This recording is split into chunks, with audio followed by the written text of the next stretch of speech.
Good afternoon, everyone, and welcome to India Clean Air Summit 2021.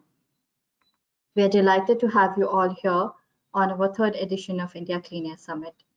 So, India Clean Air Summit is our flagship program of Center for Air Pollution Studies at CSTEP, which bring together practitioners, policymakers, national and global experts by creating a platform to build understanding of the air pollution challenges, identify mitigation steps for approaching the problem and contributing to policy making, and explore opportunities to collaborate.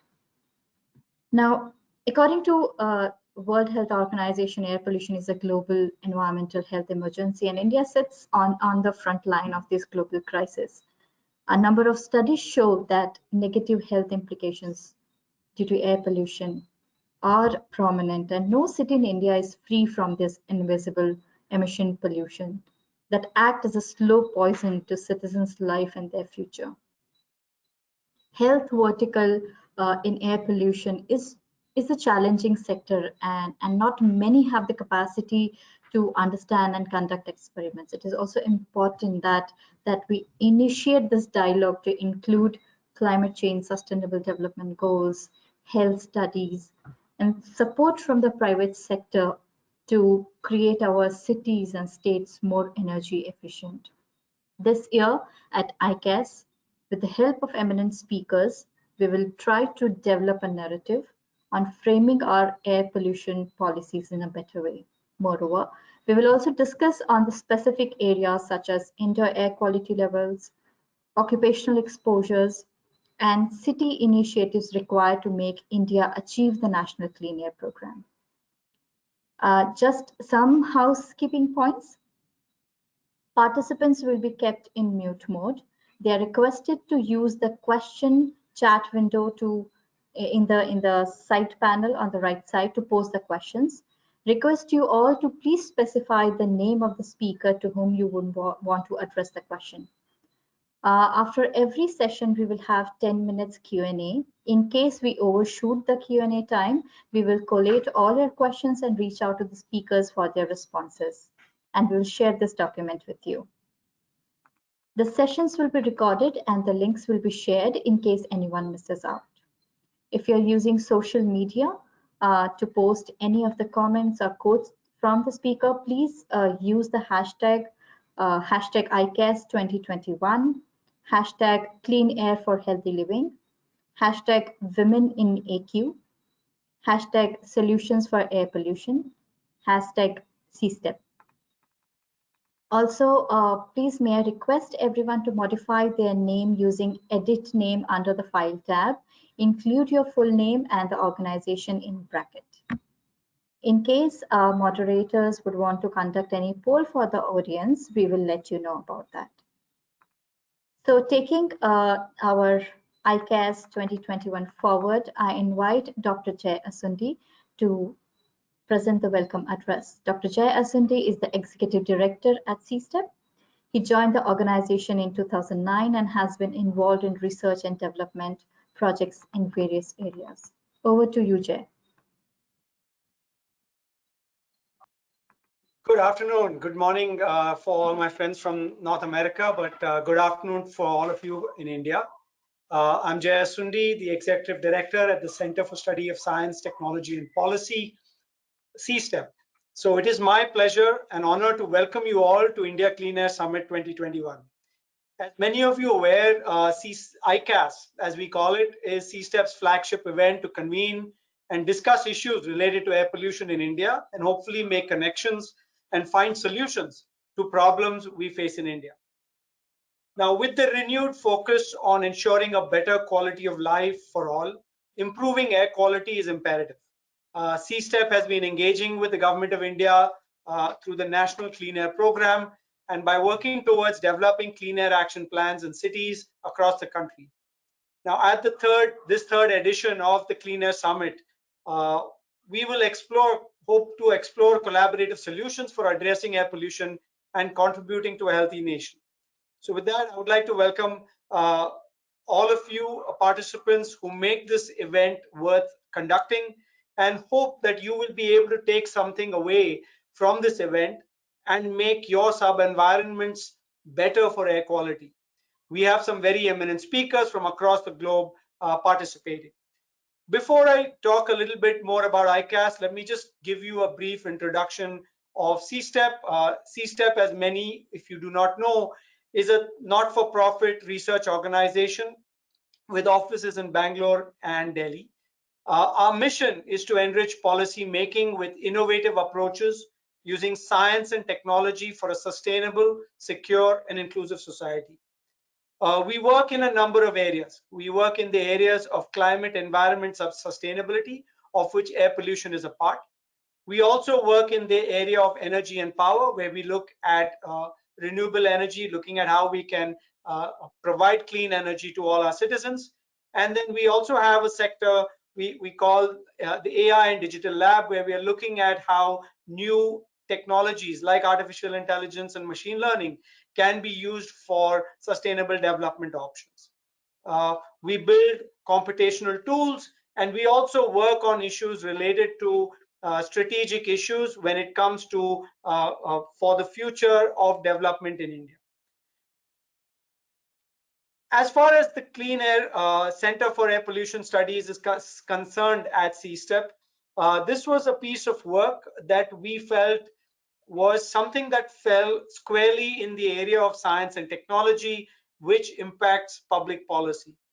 And to that, let me thank the MacArthur Foundation for providing the seed support for the Center for Air Pollution Studies at CSTEP, which was designed to set up a center of excellence where we could look at problems related to air pollution and how we can work on these problems and provide solutions for our policymakers.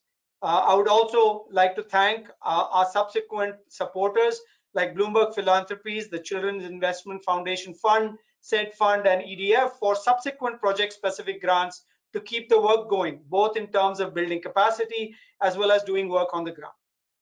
Now, coming to ICAS, as many of you may not know, the genesis of ICAS was that when we started looking at air pollution, we realized that the only place that people convened was academic conferences. Unfortunately, academic conferences is limited to very few set of people, and certain issues related to on-ground action was not being discussed at some of these conferences. This is where we felt that we need a place where we could exchange ideas between academicians, government bodies, civil society, and also citizens. And so with that, we started the India Clean Air Summit. If many of you may remember, the first India Clean Air Summit was essentially introducing the idea of a scientific basis for air pollution. Many of the participants remember articles written in newspapers, but really didn't know what one could do about it. How do we bring academics, government, and civil society together? That was the first basis, the scientific basis, where we looked at measurement, modeling, and things like that. In the second edition of ICAS, we really looked at understanding of air quality data, because then we started getting familiar with how data was available from various sources. But then there was also different types of data, how to understand the data, how to process it, how to deal with it. Finally, I think in this year's ICAS, we have come around and said that, okay, we understand the scientific basis.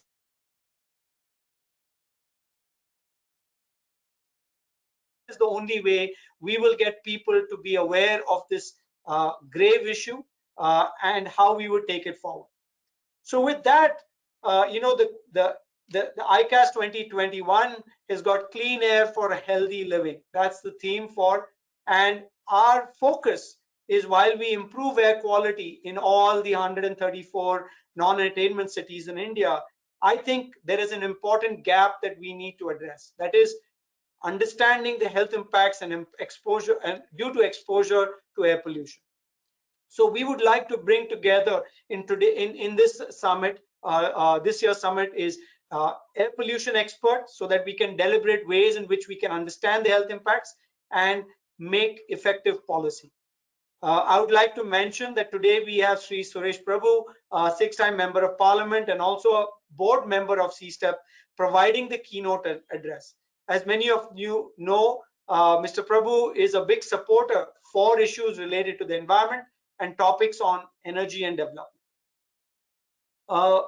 I will like to not spend too much time on the specifics. All of you have the agenda, but as you know, the day one is more about integrating sustainability goals, looking at health studies, private sector role in clean air policies, while day two is about priority areas of indoor occupational effects in cities for intervention towards clean air. Apart from all these sessions, what we do also have, which I'm really happy about, is expert classes for researchers, young scientists, and as I mentioned in many forums, anybody who wants to learn about air pollution is how to conduct air pollution exposure studies. And second is how do we do air quality monitoring using low-cost sensors that many people have access to. So with all the discussions, we really hope that we can start a discussion and develop some robust policies for air pollution issues. So with that, very brief comments, again, a very warm welcome to you all. And I hope we will be able to achieve what we set out to achieve with the India Clean Air Summit and take away from this, not just what we have learned, but also new connections and new people that we get to know so that we can stay in touch. And all of us are passionate about air quality. So I would hope that all of us form this community that's strong enough that we can say maybe in ICAS 5 or ICAS 7 that we've achieved what we set out to achieve early on. So with that, a very warm welcome and handing you back to Pratima. Thank you, Pratima. Thank you, Jay. Thank you for mentioning about C-STEP's work, our vision, and our motivation to go forward in the sector.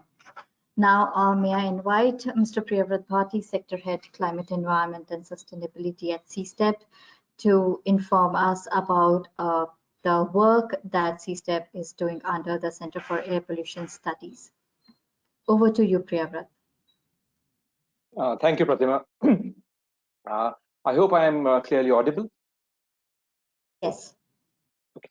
So a warm welcome to India Clean Air Summit 2021. This is the third edition of our flagship event.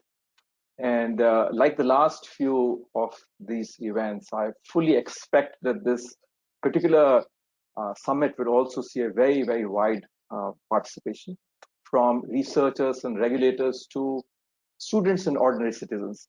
The aim is broad. The aim is to both share knowledge, engage with policymakers and stakeholders, and look at forward directions. So that's what the fundamental aim of ICAS is.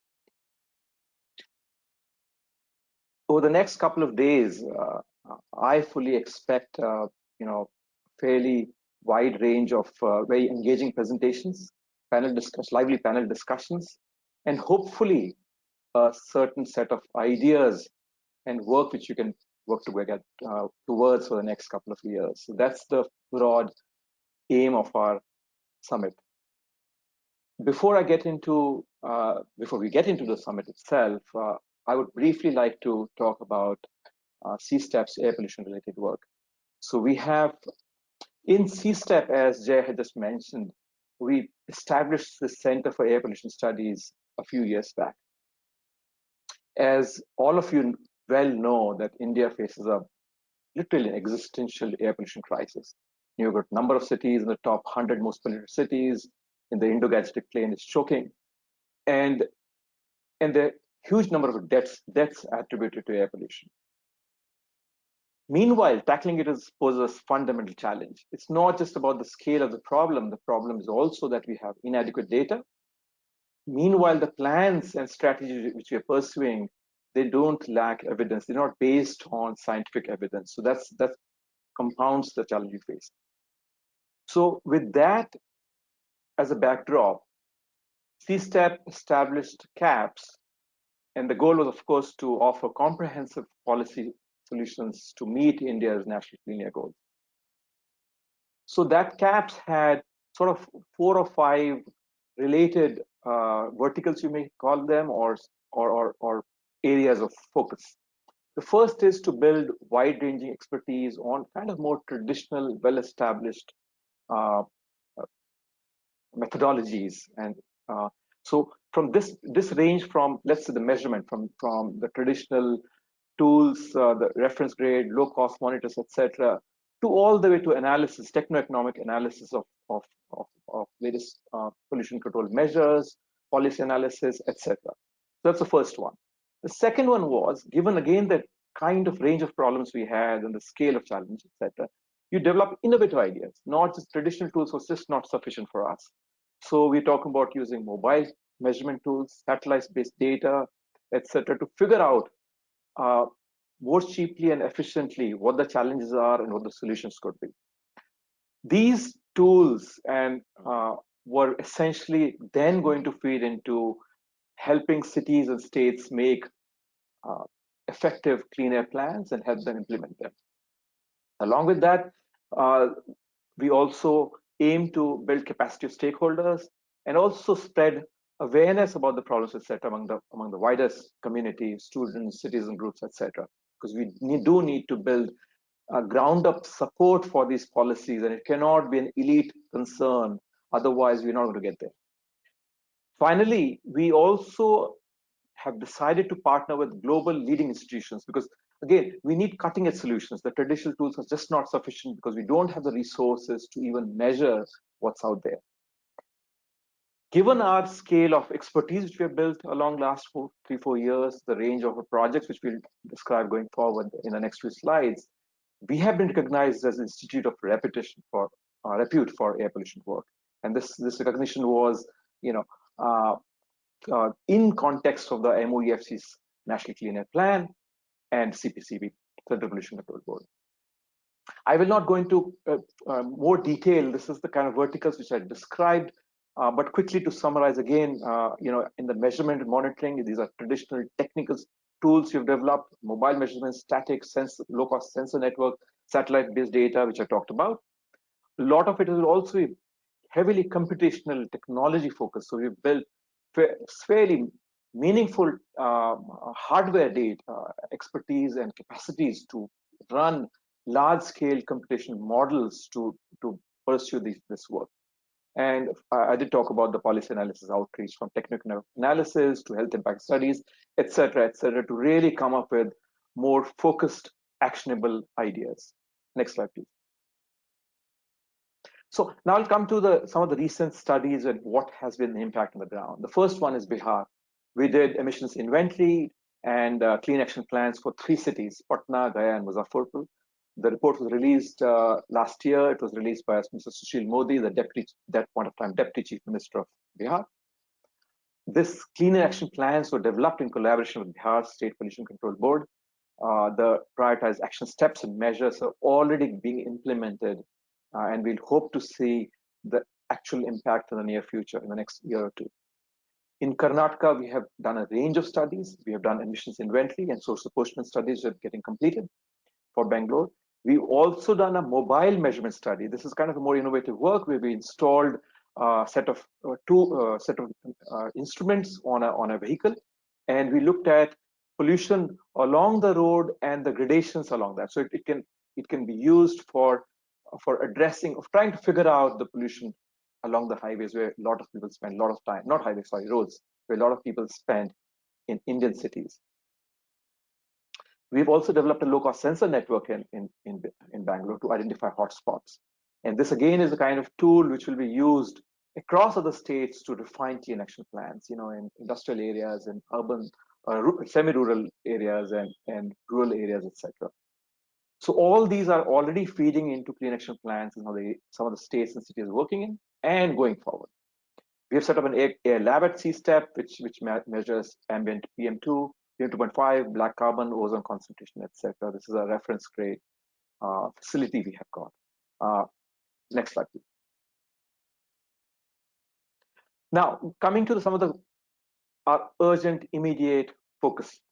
The first one, the biggest, is we are in the process of working on emissions inventory for close to 100 non-attainment cities. Out of total 120 and 30 cities, a handful, 20 odd cities have already developed emissions inventory. And this work will essentially feed into India's National Clean Air Plan, which essentially asking cities to develop clean action plans. And the cities don't have the data and evidence to have actionable or I should say efficient action plan. So this should really play a fundamental role in addressing India's clean air issues. We will also work in a set of cities within this 80 to have more I should say direct engagement as opposed to have a broad research project. I want to highlight that this particular work, this will be open data source. What we really want is that this research output is used by other researchers, regulators to do further studies, and do anything and everything related to addressing the clean air problems in the country. Next, we are also looking at two states, Punjab and Jharkhand, to develop state-level plans, because obviously air pollution does not respect the boundaries of cities. Right now, NCAP focuses on cities, and to a certain extent, obviously that's where the resources need to be felt, because the pollution is higher. Also, some of the resources were there, but we are trying to expand this work to rural areas also, where the large part of the country lives and where the pollution is no less. So we are developing state-level strategies for Punjab and Jharkhand.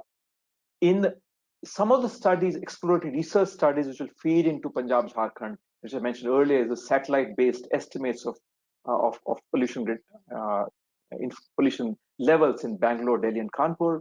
Low-cost sensor network we're going to do in Punjab and some other states, etc., to further assist in our work. Now, coming back to the future studies, this is in a lot of sense also feeds into the discussions which we're going to have in the next couple of days, which is essentially that the interplay between health and air pollution in a little more direct fashion. So first one is assessing indoor and personal exposure for air pollution. Right? So it becomes a material risk for children and women. So that's one area of interest. Second one is assessing air pollution in vulnerable communities, farmers, mining districts, urban slums, etc. So again, health we should play an important contributor to why we've chosen these. The third one is the interplay between climate change and air pollution, an emerging field, and something where the co-benefits clearly make taking steps in both those directions very useful, valuable. The fourth one is a slightly broader issue of having a regional strategy, which is looking at state-level strategies, regional pollution assessment, working on newer tools, reduced hybrid models, etc., to essentially address air pollution challenges. Next slide, please. So for all this work, we have developed a very sort of extensive network. First of all, we are one of the IORs, and under NCAP, there are around 50, 60 premier institutes of the country, and we have entered into formal tie-ups with around 20 of them to pursue this work. And this includes IITs, NIT, Central University. So that's one area of our network. We are also working with leading international universities and experts, University of Washington, UC Berkeley, among them, to pursue some of the more cutting-edge research. We partner with state pollution control boards. We're part of. We are also taking direct assistance of NKN, a National Knowledge Network, which in turn is an advisor to Central Pollution Control Board. And we have been engaged with a number of domestic and international think tanks and civil society on a bunch of these research ideas. Next, please.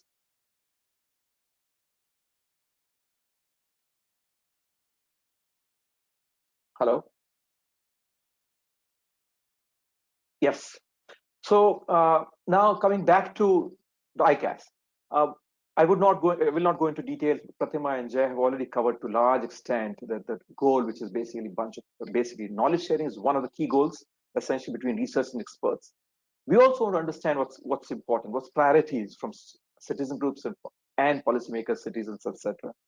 And then accordingly develop future work, research ideas, and prioritized implementation mitigation policies. That's what our broad goals of CAPS are. And fundamentally, this year we have focused on health and pollution. And as I mentioned right in the beginning, there's a broad awareness. Everybody understands, broadly speaking, that there's a serious impact of health on account of air pollution. But the devil is in detail. And what is not known is not well understood is what does it really mean beyond 1.6 million deaths or whatever. We don't know the spread. How does it vary from one area to another? What are the health outcomes? What is the economic cost of these health challenges? And how the various groups are affected more, which I talked about earlier. And therefore, one can have prioritized action steps which can have outsized benefits. Right now, we are using broadly a hammer approach. So this interplay between health and pollution will also, build public support for air pollution, which we still feel is beyond urban centers, etc., is still lacking to a large extent. So all these things, I think, will play a very, very important role in pursuing this very vital work way forward. So with that, thank you, and again, welcome again, and I look forward to an engaging, energized 2 days of discussions and debates and inputs. Thank you. And over to you, Pratima. Yes, thank you, Priyavrat, for extensively covering our work in the domain of air pollution. Now, moving on, I'm really happy to mention that we have Mr. Suresh Prabhu sir, who is a strong supporter of C-STEP and is an ardent advocate of the air pollution challenges that we face in the country. Due to a last-minute change in his calendar, he is not able to attend the ICAS event in person. However, we are happy that he has recorded a message for us, and we are going to play that message. I just want to mention that Sir Suresh Prabhu, he's a seasoned politician, an administrator, and a true visionary in the area. He's known for his out-of-box thinking, and that is what we have observed during our interactions with him over different subjects that we work.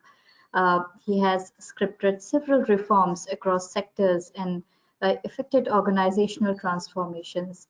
So he's a six-time member of parliament and also held several positions in the urban ministries.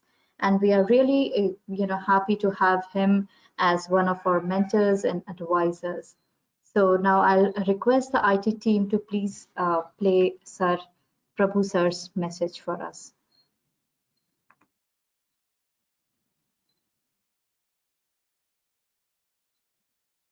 Good evening, friends. Let me congratulate CSTEP for organizing this conference on a very important issue dealing with air. When we cannot survive, no one can survive without breathing air. We need oxygen from the air. And the presumption is when we are breathing the air, we are actually breathing something which is good for the body. But as it happens, without our realization, without our knowledge, we are breathing something which could be very extremely harmful to our body, harmful to the system. That is because the air is not in the pristine form in which the nature had created it first. For a long period of time, thanks to industrialization, thanks to transportation, thanks to changing lifestyles in which we require electricity for almost all purposes, and also depending upon what kind of electricity you generate. If you're going to generate electricity from coal or from fossil fuels, it's also going to add to the kind of quality of air we breathe. It is therefore very important that first you understand the cause why we are breathing a poor quality of air. The quality of air depends upon many factors. I remember way back in 1998 when I was the Minister of Environment and Forest in Government of India, we had done some studies and we discovered that ambient air quality gets damaged due to several reasons. In major cities, it is due to the transportation, maybe contributing to all as high as 70% of the pollution that goes into the air. Because when you drive a vehicle, you need to fire it with some fuel. the quality of fuel depends upon, and that determines the kind of pollutants will go into the air. Suspended particulate matter, which contains very harmful elements. And therefore, we had started a program at that time. We had set up a Delhi Environment Clearance, rather the Improvement Authority, and we're working on all that causes air quality deterioration. We do not realize, as we continue to breathe polluted air, after some time, our system gets so damaged. When we had recently the pandemic, COVID, we're all thinking about the effect that it has upon the body. But that was directly related to pandemic because of the virus that went into our body. And therefore we realize that our entire system is damaged. Many people had to die, but we don't realize the slow poisoning, which happens over a period of time because we keep breathing, and then it comes a tipping point when finally the body gives up. So transportation, the kind of fuel, so we have decided that time, 98, that will ensure that the refineries which supply diesel and petrol to the for using of car vehicles will reduce the sulfur content in that. There's a huge opposition, but still I said, no, we cannot play with human lives. Then when you burn coal and to generate electricity, it also sends huge pollutants into the air. So we started a program as a power minister in 2000. We started a program in which all these suspended particulate matter can be arrested through various means, including clean coal technologies, including supercritical power generation system. Now it's ultra critical. We must therefore have programs called sequestration, catch it and put it back into the system. So we have to work on many areas like that. Industry also causes. We have now more or less data that most of the cities in India, of course globally as well, have been badly polluted. Even UK, London had a problem like this. Even in US, they used to have a problem like this. But they corrected it. Like the Thames River in US was one most polluted, but they could clean the river, and now it's clean river. So we can't do that the same way with our air. The bad news, it's polluted. The good news, it can be done better. Only if efforts are put in. Therefore, I welcome the Government of India's initiative launched in 2019 to bring a mission mode approach towards cleaning the air of India, particularly the cities. And I'm very happy that CSTEP is playing a key role with the knowledge partners. It is also contributing its own might for this huge Herculean national effort of cleaning air. Just imagine the common man, the poor man, his least expectation is, I must get clean air and clean water. Because that's something which he feels it's my inherent right. He's a creation of nature, all human beings are. And therefore he feels that I am created by nature, nature has created a clean air. Why should not have the right to breathe a clean air? But sadly, over a period of time, the situation has gone from bad to worse. The lungs get infected. And then when you realize it, it's too late many times. And therefore, either to get cure on the lung disease, which is caused by the poor quality of air, you have to spend huge amount of money, your quality of life gets affected, the medical bills keep mounting, which puts so much of pressure on the family budgets, and sometimes you actually finally pay a price in terms of losing your life. It's reversible with efforts,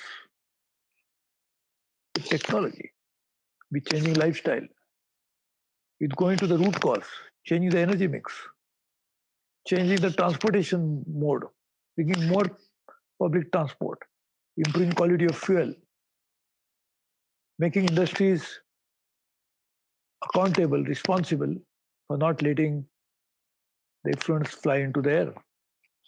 By stop burning the waste, whether it's municipal solid waste or the waste, so that air doesn't get polluted. Incineration was thought to be one of the problem of solving the solid waste. But you imagine the fume that may go into the air will cause so much of damage, and part of it will enter your own body. So we must therefore take all these issues into consideration. Solutions are available, change is possible, but only with concerted effort and committed action. I hope that beginning will be made through this program that is organized today.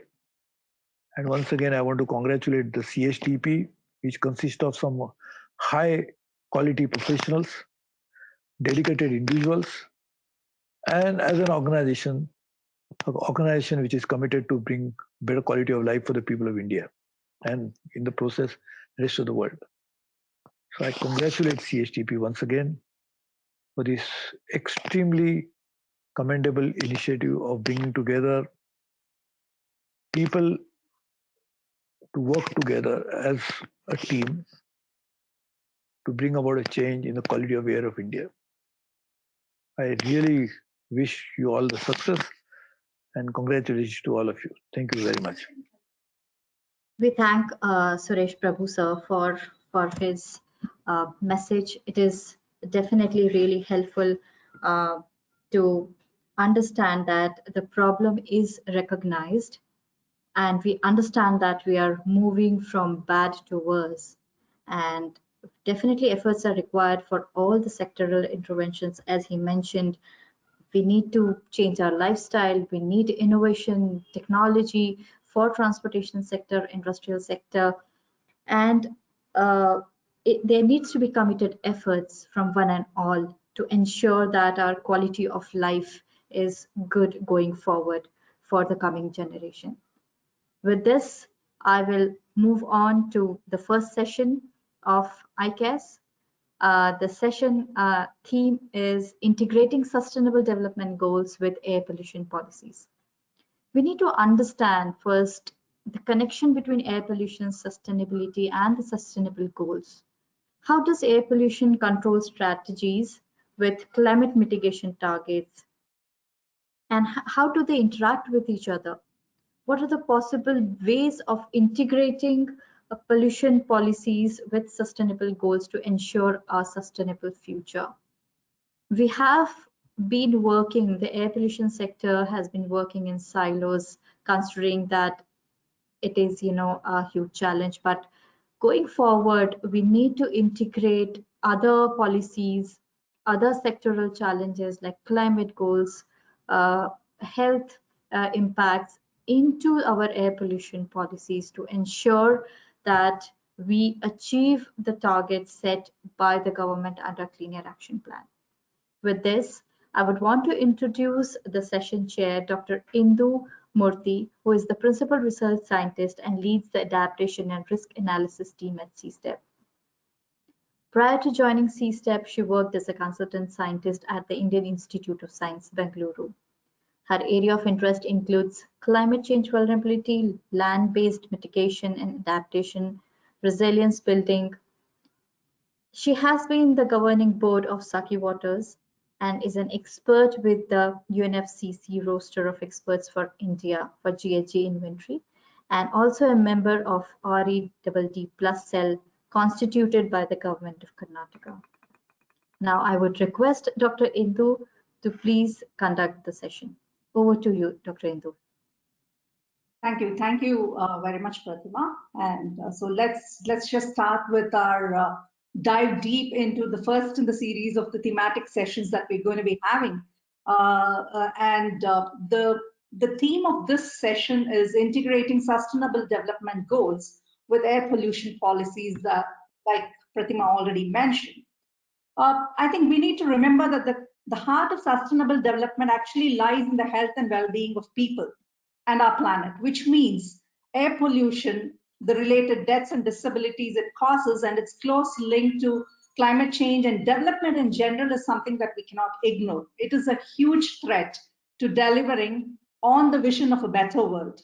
So given that, we thought this is the first thing that we would want to kind of dwell on, and I have with me three speakers who are going to be deep dive into three diverse topics. First, I have Ms. Shipra Mishra, who is the CEO of Delhi Research Implementation and Innovation. And she's also the co-founder of Kabila Life Ventures, an innovation ecosystem for connecting investors, corporates, and growth stage ventures for cross-border commercialization. Ms. Shipra has over 16 years of management and leadership experience in several Fortune 500 companies in the UK. She has won many accolades in her career, including recognition for her work on advising the UK government on housing-related policies post the credit crunch of 2008 to 2012. So over to you, Shipra. Thank you. So let me take a quick minute to introduce DRIVE to the audience. So DRIVE is an initiative of the Office of the Principal Scientific Advisor to the Government of India.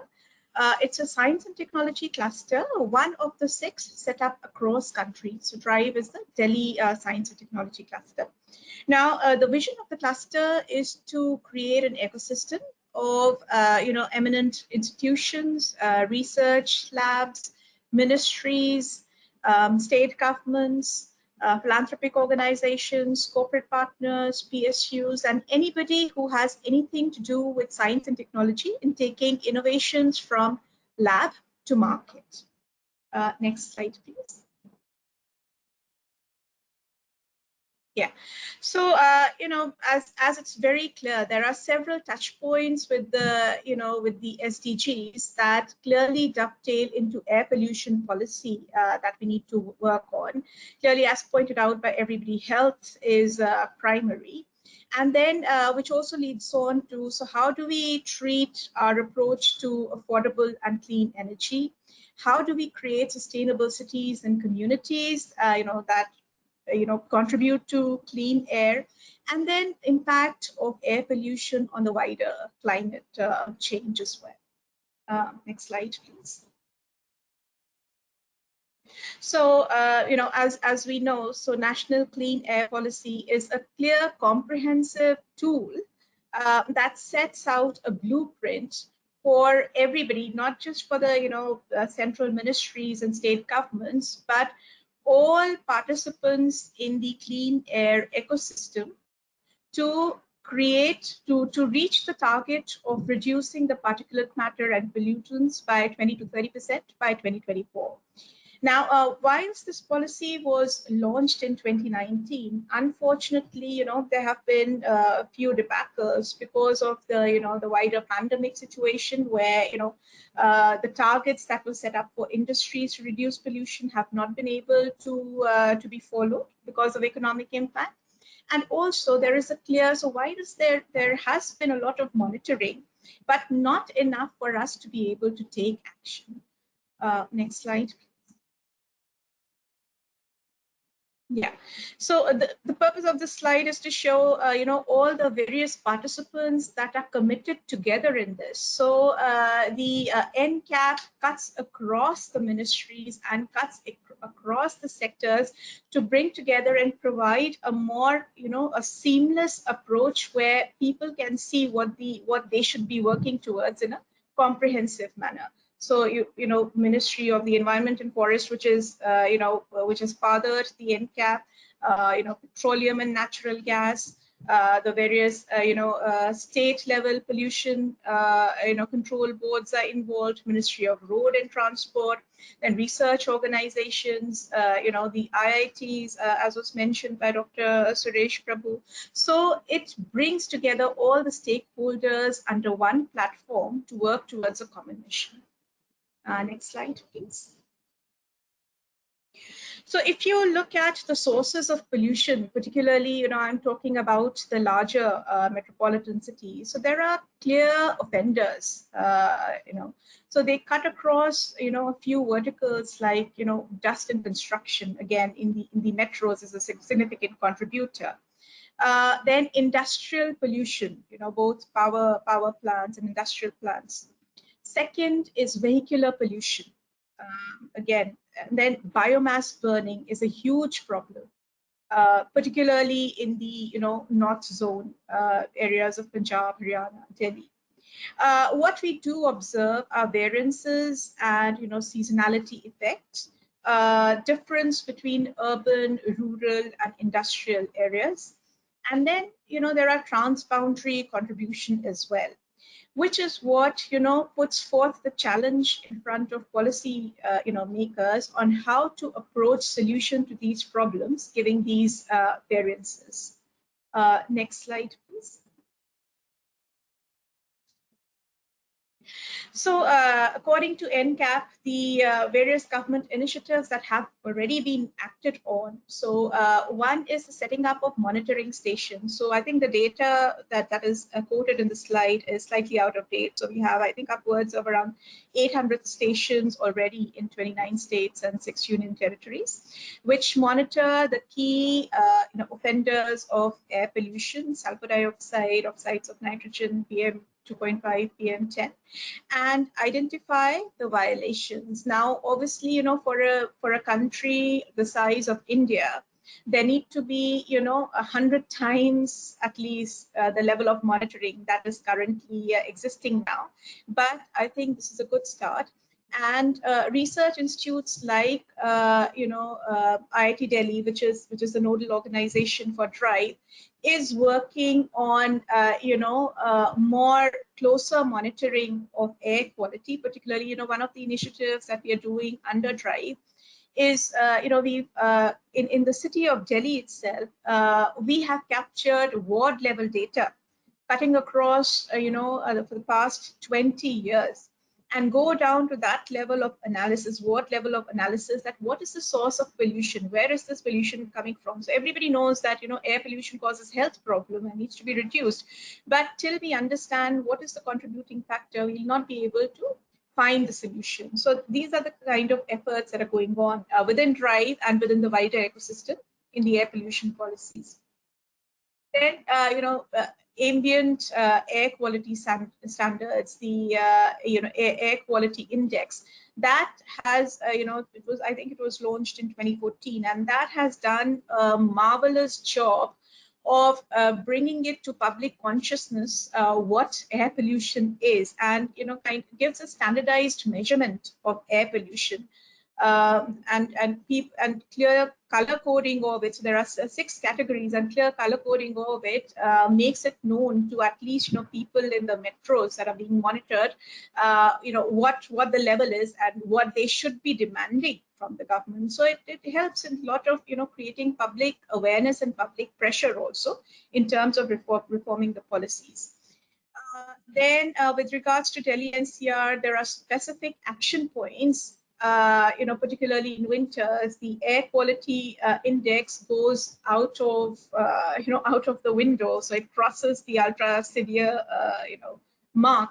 So there are clear policies that tell the execution experts to monitor vehicular emissions, what to do with biomass burning. So in winters, when there's a lot of agricultural residue burning, so how to handle that, satellite monitoring of that.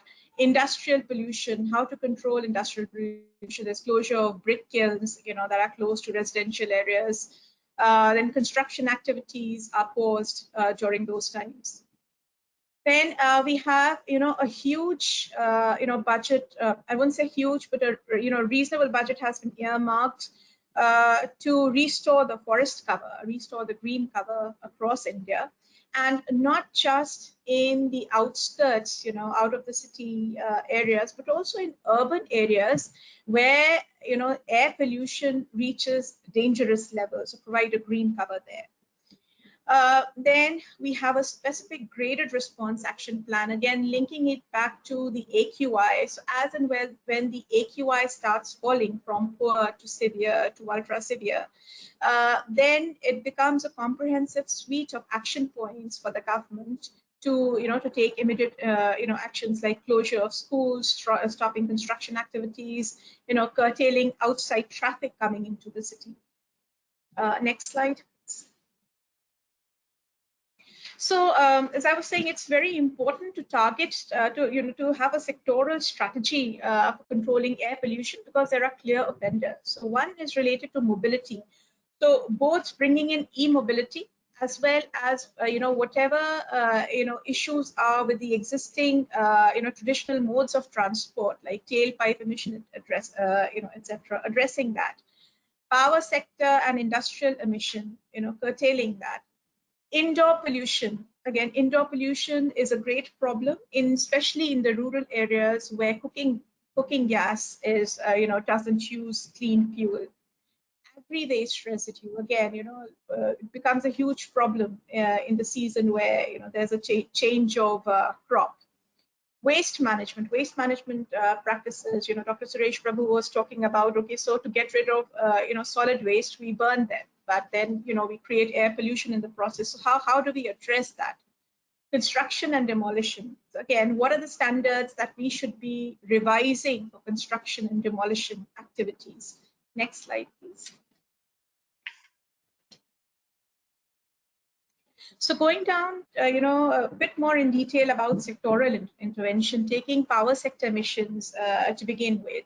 So right now, most of the power, power plants are based on, traditional coal thermal power plants. So the idea is to replace them with natural gas and cleaner fuel, and also rely more on solar power.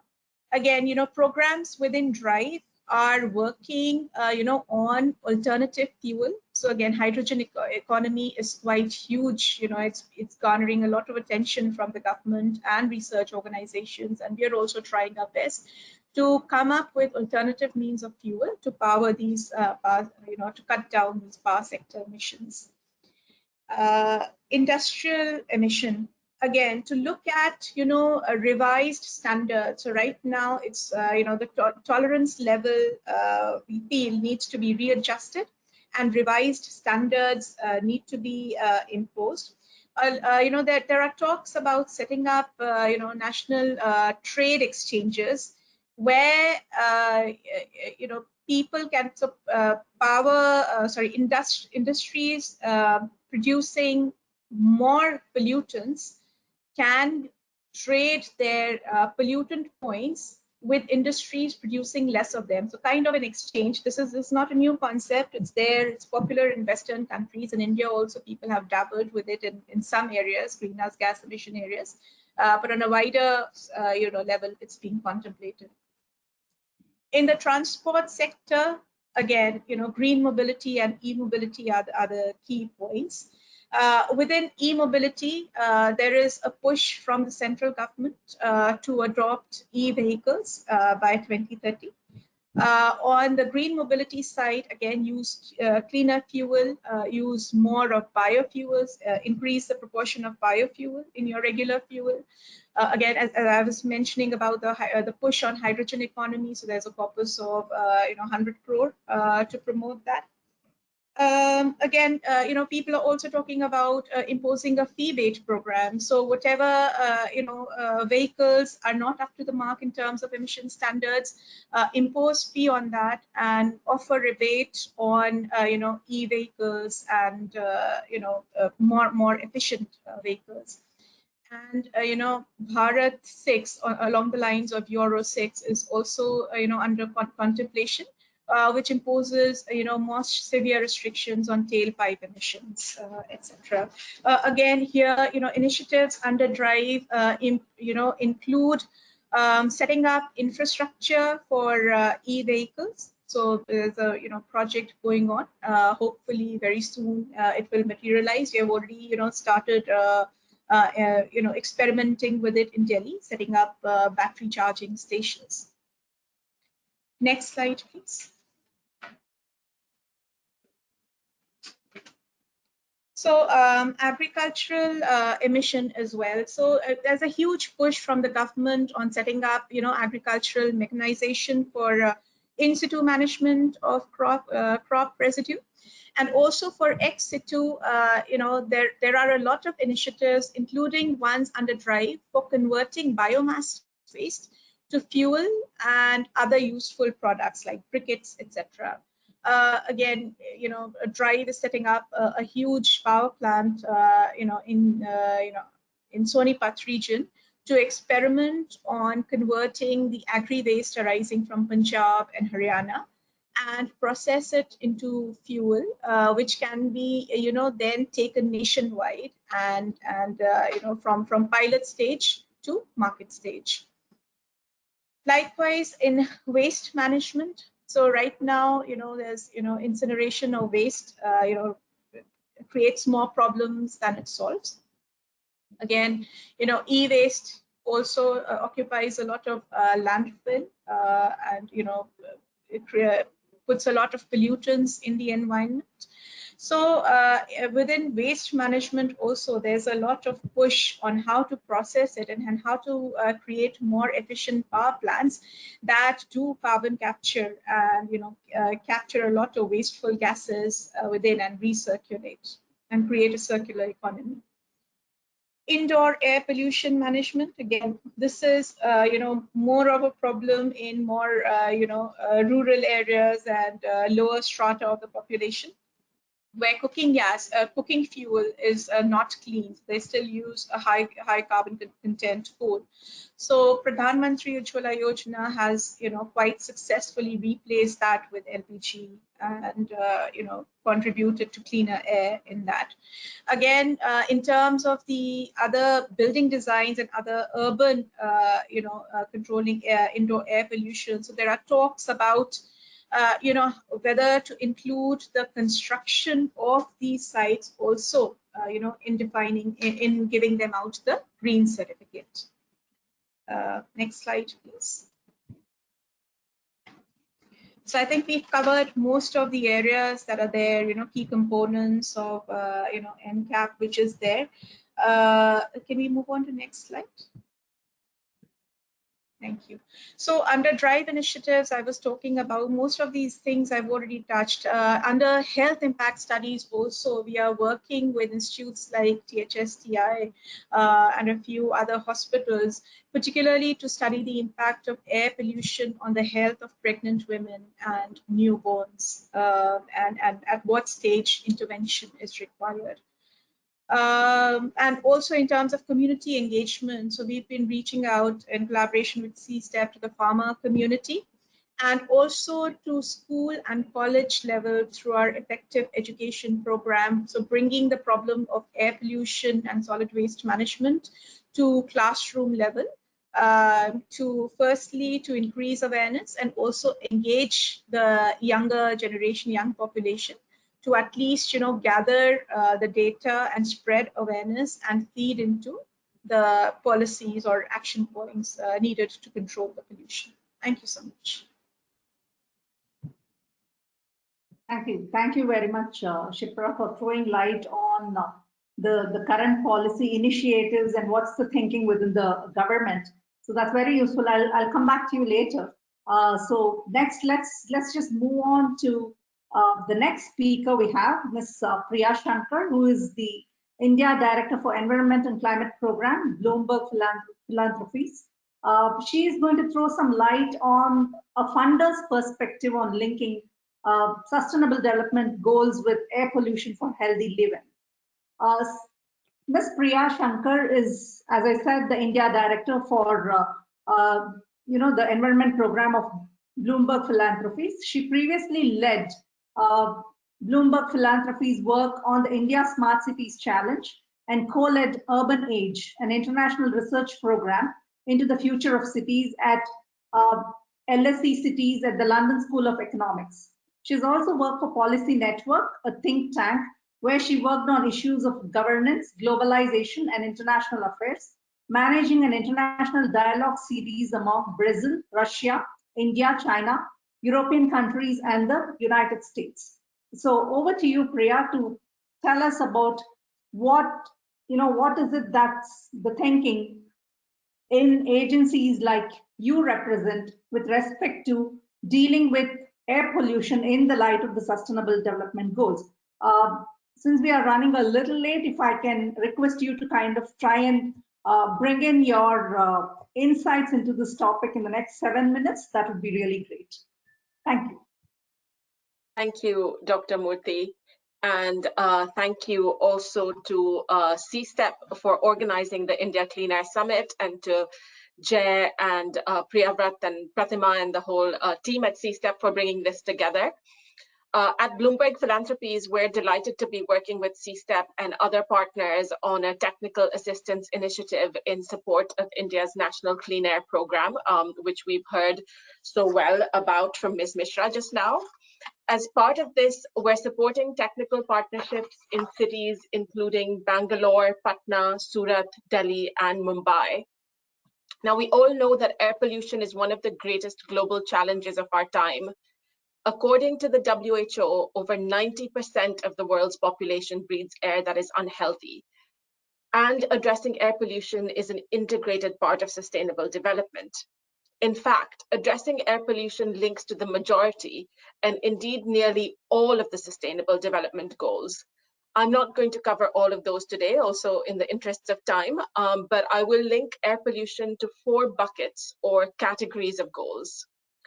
First, health.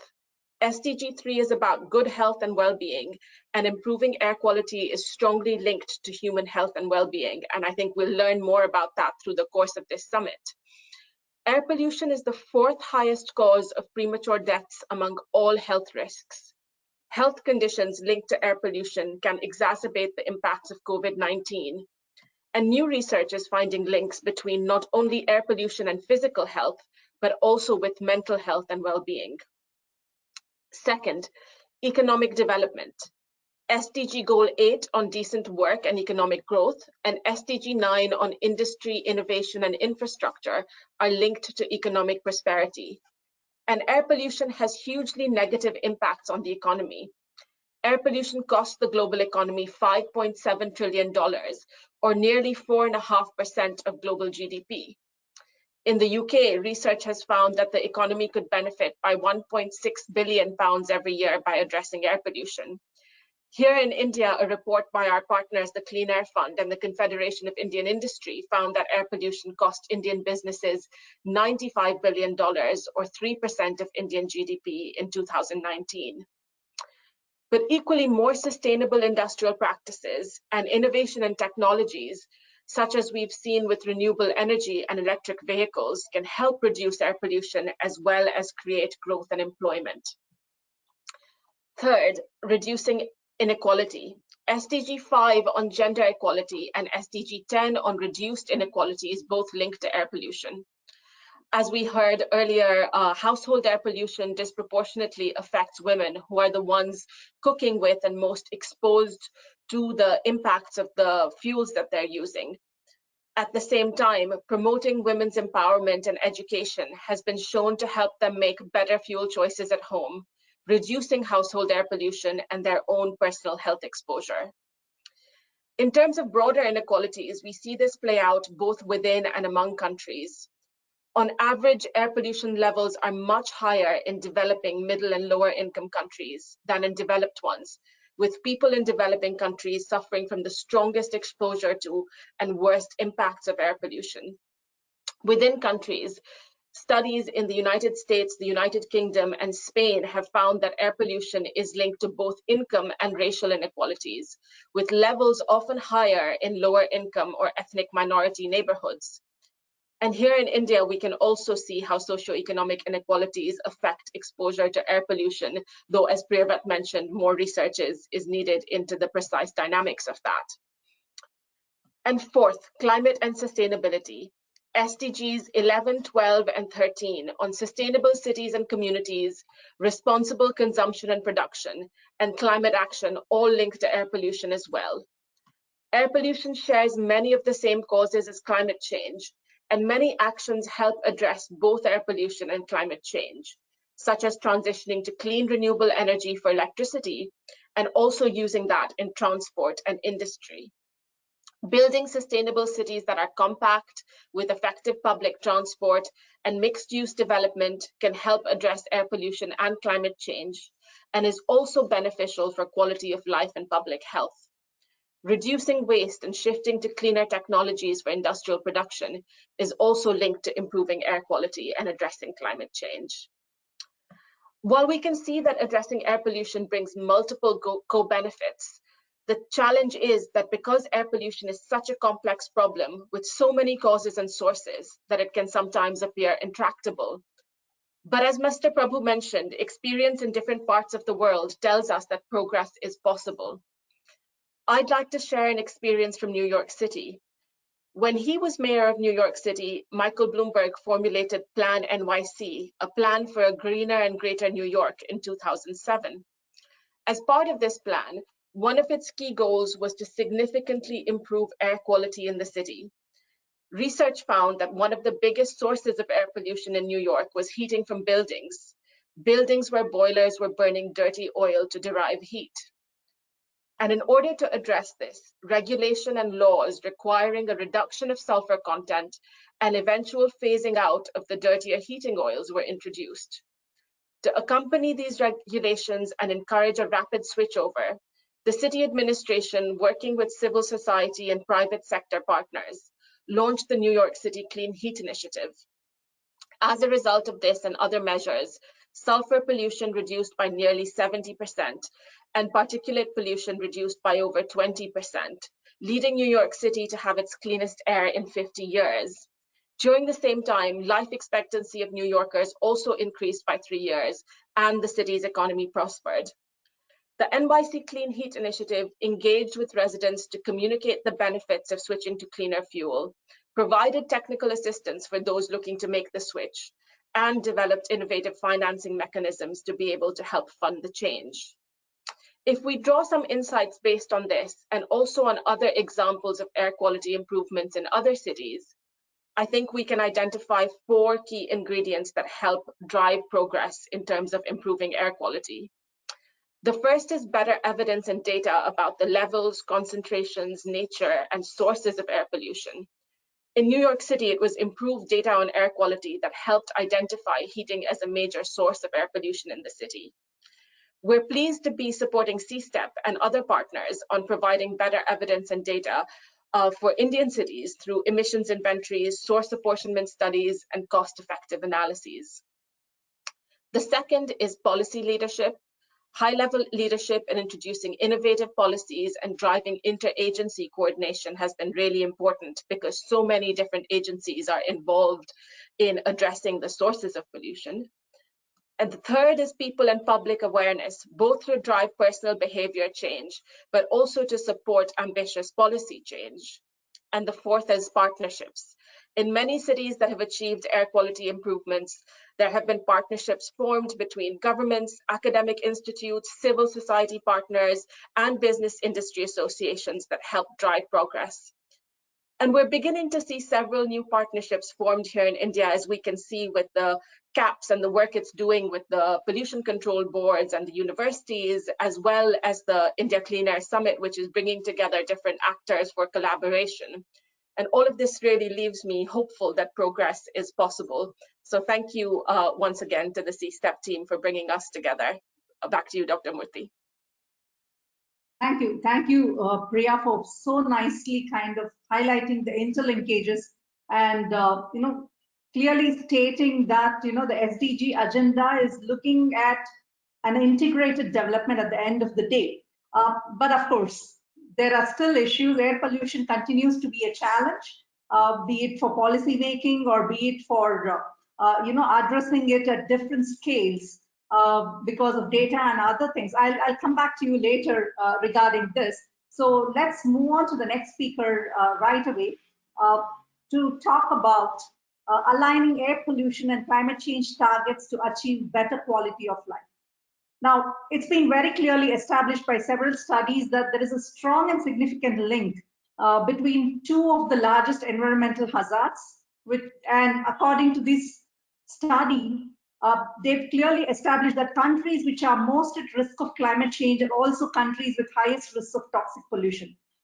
This is a study that came out just as recently as last month. Now, given that these are very closely interlinked, what are the things that one can potentially do? So I invite Dr. Gregor Kaeswetter, who is a research scholar at Energy, Climate and Environment Program at the International Institute for Applied Systems and Analysis, that is IASA. So Dr. Gregor is basically working, or his work focuses on assessing contributions to ambient PM 2.5 and the related health impacts. He also aims at designing pollution control scenarios across various spatial scales and quantifying the health co-benefits of climate change mitigation action. So over to you, Gregor. You have 7 minutes. Thank you. Thank you very much, and thanks a lot for inviting me to speak here. It's a great honor, and yeah, I'm based at the International Institute for Applied Systems Analysis. Just to mention, we are based in Austria, and we have more than 20 member countries. India is, by the way, one of our distinguished member countries, which we are very delighted to have on board. And I don't know, can I switch the slides myself somehow? If I click, or would you do that for me? You have the access. Okay, then yes, I see. Fine. Thank you very much for allowing me to run through the presentation, because some of the slides are animated. So I can be very brief, I think, on the introduction. You know, most of what is here and everything has been said. Essentially, that PM 2.5 is really a big threat for global health. Globally, millions of deaths are attributed every year to ambient air pollution. By the way, I will be focusing here in my talk on ambient air pollution, not so much household pollution, which of course comes on top of it. And many air pollution sources are also greenhouse gas sources, so synergies in sort of addressing two problems at once are evident. And what I wanted to show you is a few quantitative results that we have produced using our integrated model. That's the GAINS model, greenhouse gas air pollution interactions and synergies, to analyze the source contributions to ambient PM 2.5, and then also some scenarios for how the future might develop. If you're interested in the model, the online access is given here. Now, just while I'm introducing GAINS, these are a few maps of PM 2.5 as we model it with the model in India, and I have to say we are reaching quite good agreement with the observations. This is for the recent past, so 2018 total PM 2.5 concentrations on the left. There is, of course, a substantial natural contribution from dust and other natural sources. So that's here in the center. This is not so much our focus, of course, but we just shouldn't forget about it. And the large part that we are focusing on are the anthropogenic contributions to ambient PM 2.5. And as we all know, they are quite substantial in India.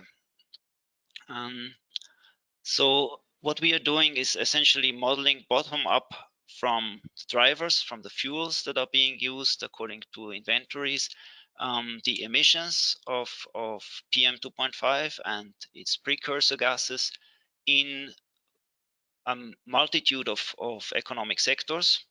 And what is shown here is simply then the contributions to ambient PM 2.5 as we estimated with our bottom-up calculated emissions plus our estimation of the spatial distribution of them. and then the atmospheric chemistry and transport processes. Here are a few aggregated examples for sectors that are of importance in India, definitely. For example, residential, commercial, of course, that's a lot of the biomass cooking, etc. And my point, of course, is not so much that here we have nice and colorful maps. It's more that we have recently spent quite a bit of effort on trying to get our estimation of sources and their distributions and their contributions right. And this is part of an upcoming report by the World Bank. So this is coming soon. This is just like a preview here for the year 2018. And then, of course, also looking into future scenarios. Aggregating this a bit into spatial units. Here we have all the model regions that we cover in India. So that's essentially mostly Indian states and territories. Some of them are aggregated. And this shows you the contributions to ambient PM 2.5 concentrations, annual means, as we modeled them for 2018 by contributing sectors and fuels, essentially. So the first two colors are the fuels, fossil fuels in black and the biomass burning in brown.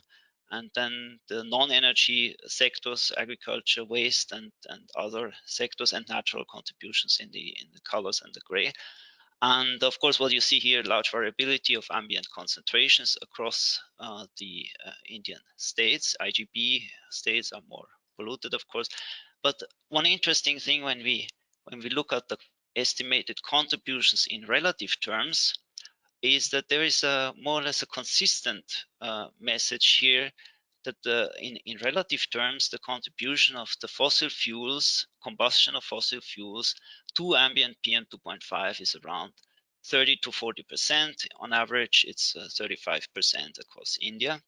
And then next important is biomass burning, and then other sectors. So indeed, this highlights, of course, directly this big potential for co-benefits of mitigation. And it also tells us at the same time that fossil fuels, while they are responsible for a large share of the pollution, they are not enough to solve the whole problem. That's the second message of this figure. And of course, when we know the contributions to the ambient PM 2.5 concentrations, we can calculate associated health impacts from that.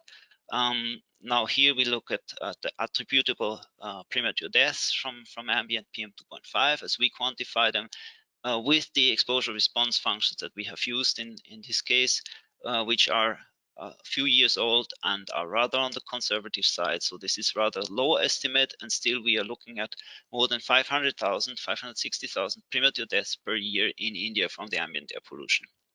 Like I said, most of the more recent dose response functions would give you even higher numbers than that. And again, 200,000 of these are directly related to fossil fuel combustion, so that there's a huge health burden associated with the fossil fuels. Now, this has all been for sort of present day situation, and we have also looked at a couple of scenarios. The energy projections that we are using here are based on the IEA, International Energy Agency, projections of their World Energy Outlook series. Most is 2018, a bit with 2019. They don't differ much. And we combine these with assumptions on the emission control legislation, so the air pollution emission legislation.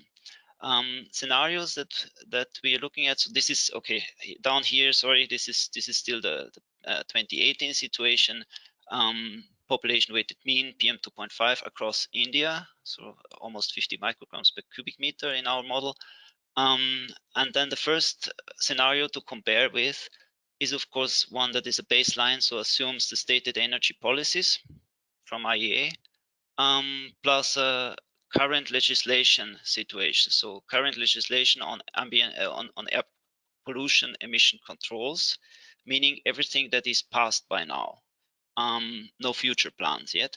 And we see that the effect of these policies is essentially to offset the growth, the economic growth, but not yet a reduction in ambient concentrations.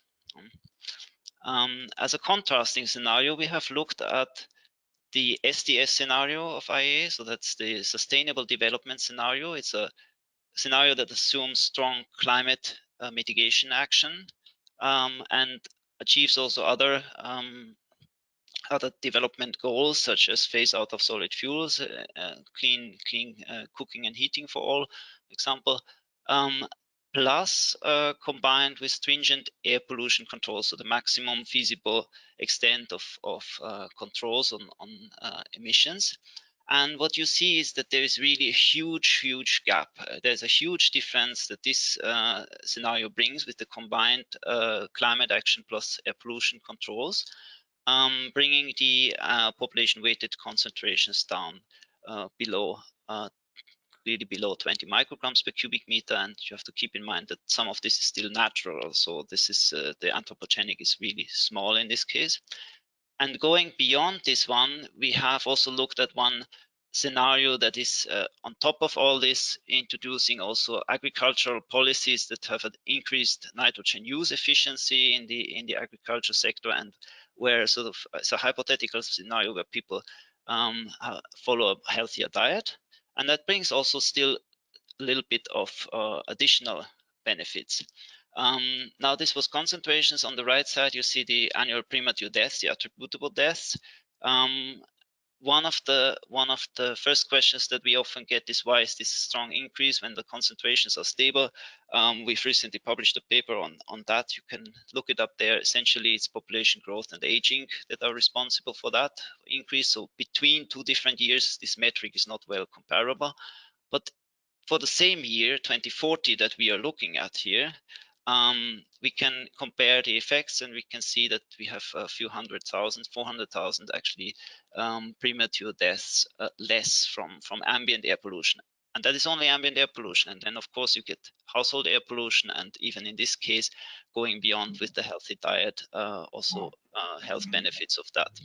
At the same time, we would see strong reductions, of course, of the greenhouse gas emissions. So what's shown here is for the same scenarios, for the same years, the greenhouse gas emissions from CO2 and equivalents from methane for the 4 scenarios, and there's massive cutoff, of course, in the sustainable development scenario. So this was for India. I want to take it for a moment back to the global level, looking at essentially the same scenarios from slightly different angle, because we also looked at those from the angle of wanting to bring the whole global population below maybe the WHO guideline value of 10 micrograms per cubic meter. What this figure shows you on the right here is the remaining population in 2040 exposed to ambient concentrations from anthropogenic sources only above 10 micrograms per cubic meter. And the message is, okay, here with the current policies, still 5.5 billion people would be exposed to concentration higher.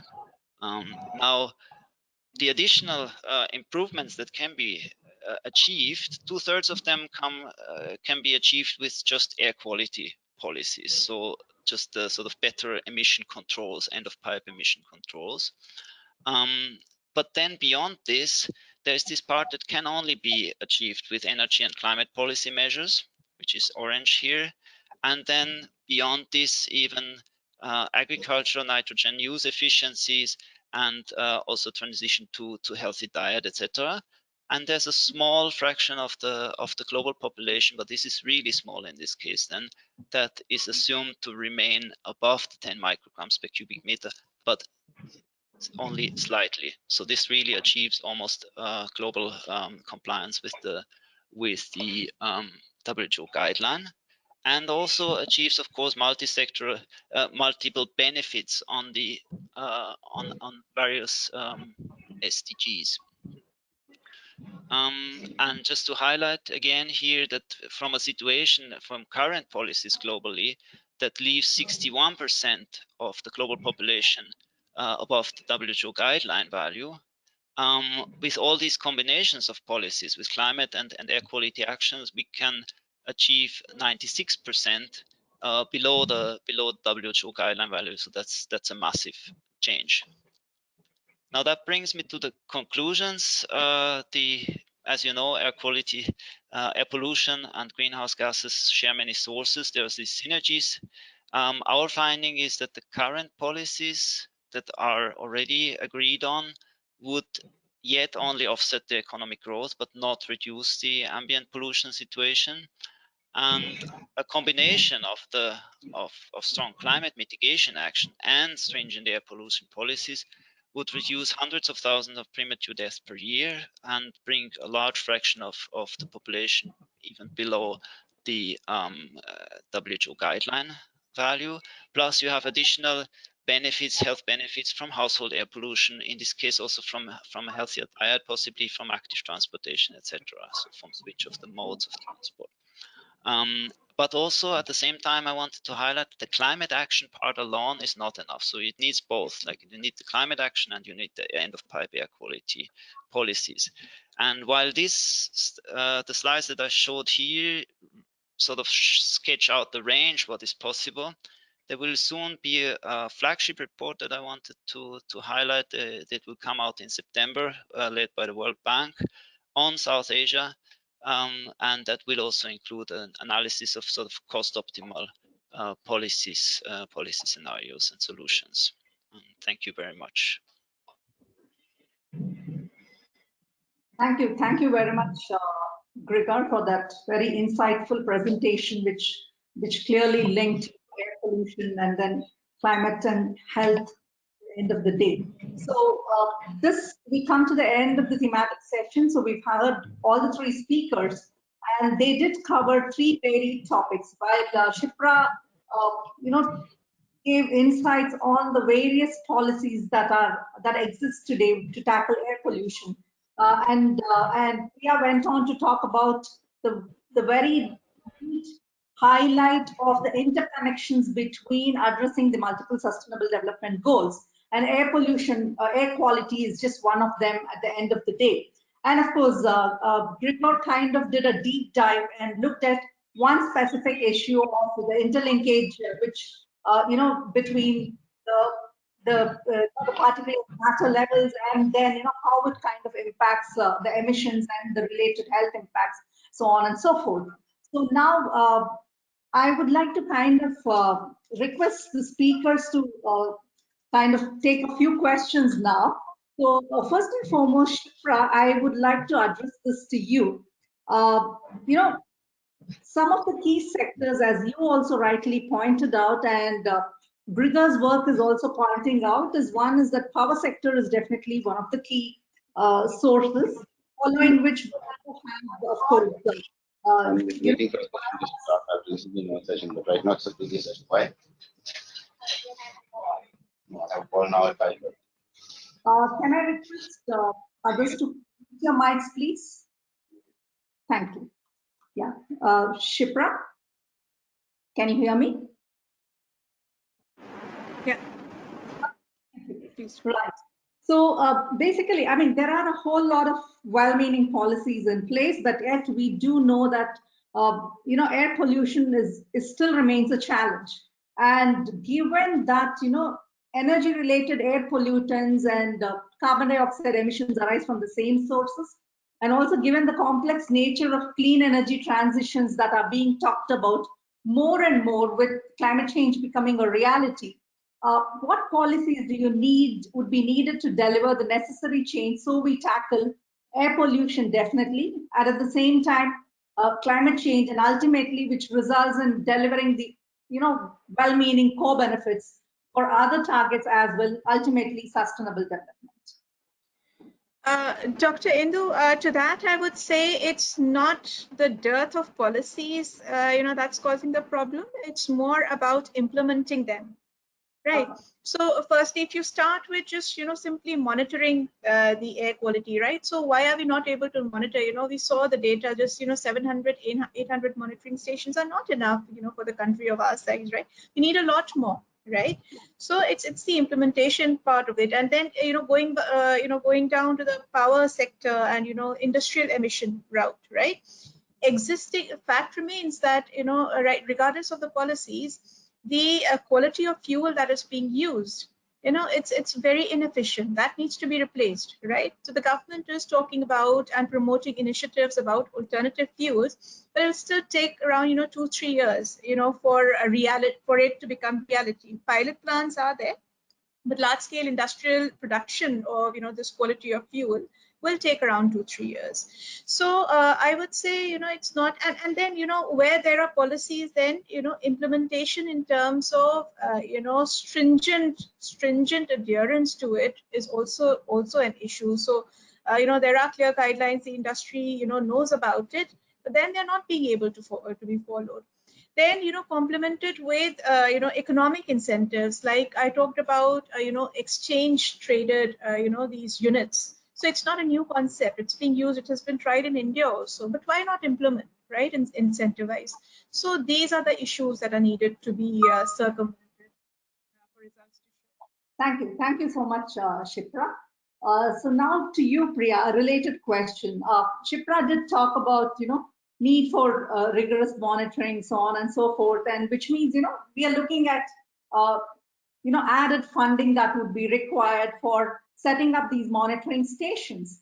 So given that all the SDGs are interlinked, but at the same time we also know for a fact that it kind of takes a backseat when it comes to the developmental goals.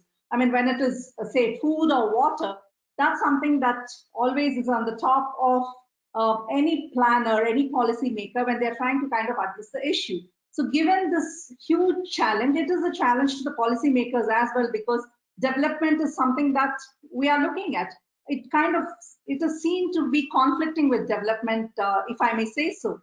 So how do you see a role of a funder, or from a policy perspective, what is it that you think needs to be in place?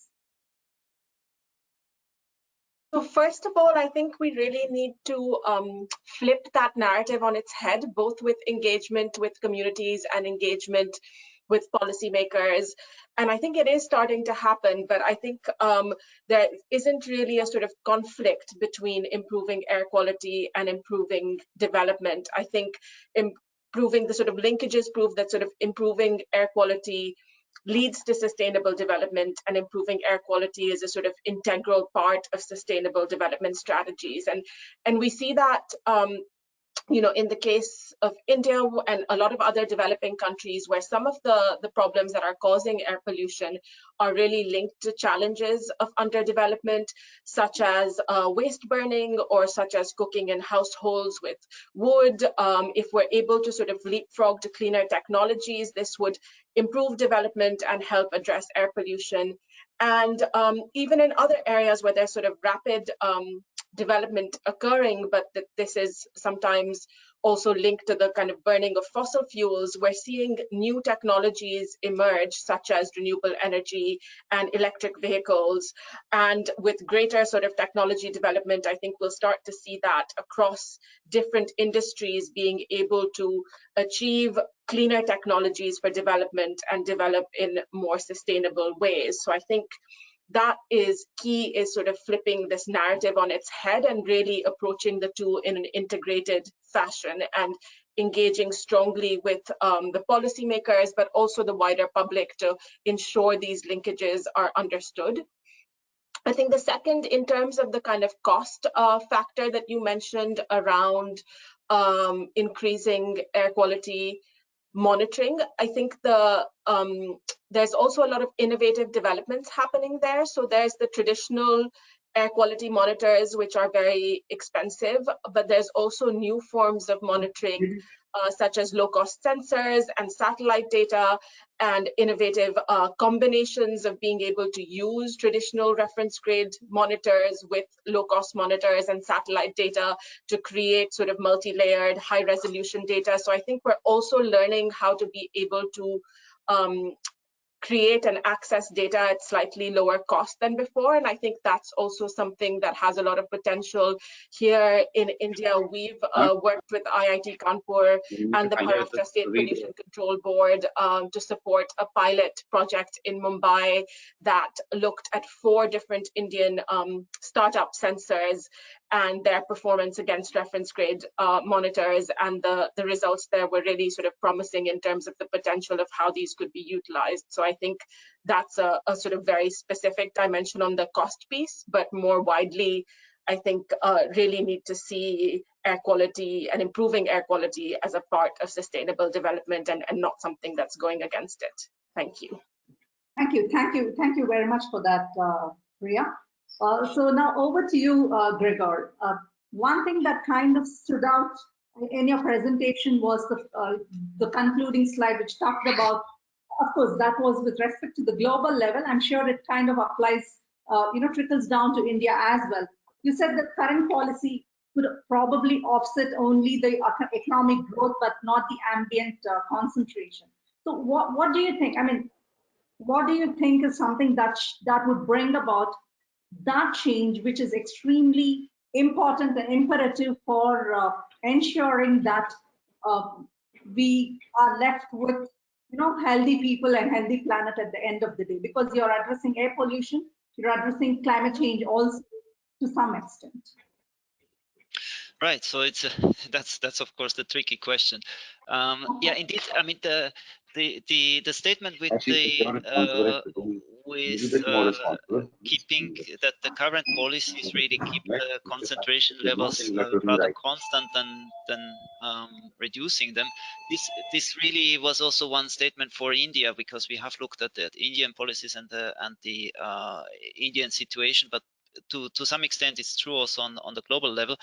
I think the priority, I mean, there are, in the end, we need all of this portfolio, right? We need the climate policies. We need to have the decarbonization and phase out of coal in many areas of the economy, plus more efficient end of pipe controls on these sources, right? Industry stands out as one of the huge polluting sources that is yet not well controlled, also in India.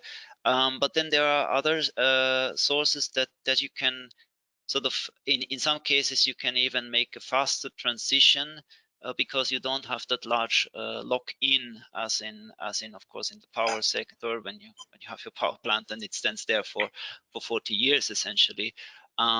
For example, I mean, residential sector, of course, there's a direct benefit of exchanging the fuels being used in cooking, and there's still, as far as I know, and as far as there's also in the energy balances, a lot of biomass used in India and worldwide, also in many other developing countries, that leads to direct health problems to household pollution, but also to ambient pollution.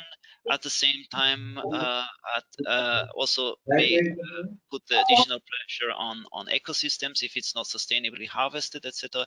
So this is clearly one of the sort of priority goals, to change from polluting residential fuels to clean fuels. And then, yeah, all the end of pipe, I mean, that's one big chunk that still remains to be solved, right? But then it's essentially across all economy, the end of pipe controls in most sectors. Thank you so much, Gregor. So with this, we come to the end of the session, and I would like to thank immensely all the three speakers for bringing in very diverse but yet extremely interconnected views onto the table, so that all of us could kind of see the interconnections very clearly. So at the end of the takeaway message, I would say is, yes, we do have a whole lot of well-meaning policies in place, but then what is extremely important to put in place are the regulatory mechanisms, the monitoring that needs to be in place. And of course, the monitoring, again, this brings in the the need for more and more low-cost technologies that need to be put in place to get the data from the varied, dispersed, and extremely disaggregated kind of information that would be required to kind of come up with the right kind of policies and measures at different places. Now, all of these, of course, require finance, which Priya has rightly pointed out. Yes, you could kind of bring in that finance when you don't look at things in isolation, but then, work more on the interconnections and then try and see, if you do one, how is it going to kind of benefit the other? So I guess that's the key takeaway message. And of course, at the heart of all of this is building awareness in people as well. People like you and me and everyone who's part of this session would also need to do that small change that each of us need to bring in to make the difference in the air we breathe so that we all have a better life. So thank you very much, and I hand it over to Pratima. Thank you, Indu. Thank you for moderating the session, and thank you all the speakers. We are running a bit late, and I will quickly want to invite the session chair for the next session, which is going to talk about role of health studies in policies for clean air. It is of utmost importance to understand the impact of air pollution on human health, its role in aggravating COVID-19 mortalities, and ways to protect the health of citizens from high polluting sectors. So with this, I would want to invite Mr. Chetan, who is the Senior Managing Editor at NDTV and Governing Board Member as well for Care for Air. He's keen to see how science and communication can improve further to actively engage more people and create awareness. And without further ado, over to you, Chetan. And welcome to everybody to this discussion on the role of health studies in policies for clean air. I've got three the topmost experts in this field who could possibly add a lot of solutions to this major crisis that we are facing. But first, a lot of gratitude to C-STEP for organizing this, not just today, but year after year.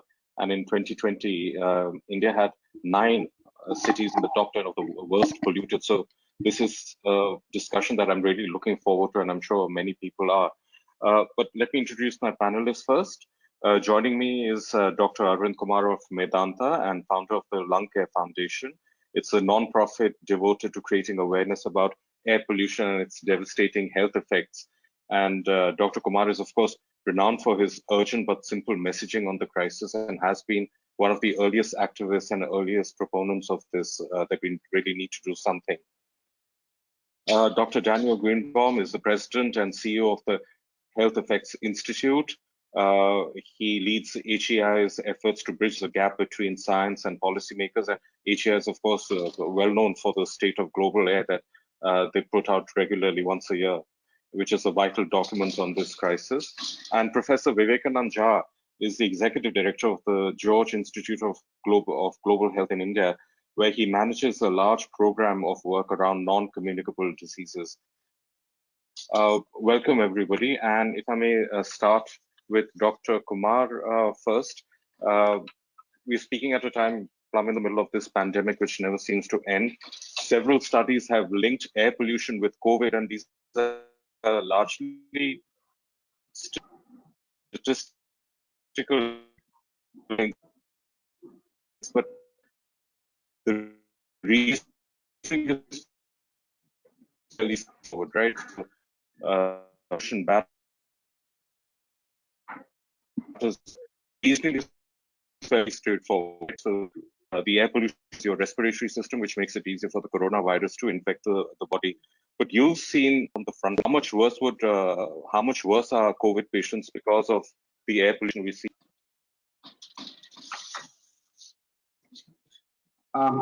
Good evening, everyone. And Dr. Kumar, am I audible, Mr. Chetan? So, yes. Actually, while you were putting the question, there was some disturbance in the sound. So if I got I'm going to repeat your question. I think your question was the link between air pollution and incidence and severity of COVID. Yes, and your experience of it, your analysis of it. Yeah, so this issue has actually been in the forefront ever since the pandemic started. The first report linking air pollution to higher incidence of COVID had appeared from China way back in April of last year. And since then, there has been a continuous chain of papers appearing from across the globe, which have linked not only the incidence but also the severity of the outcome of COVID to the presence of air pollution.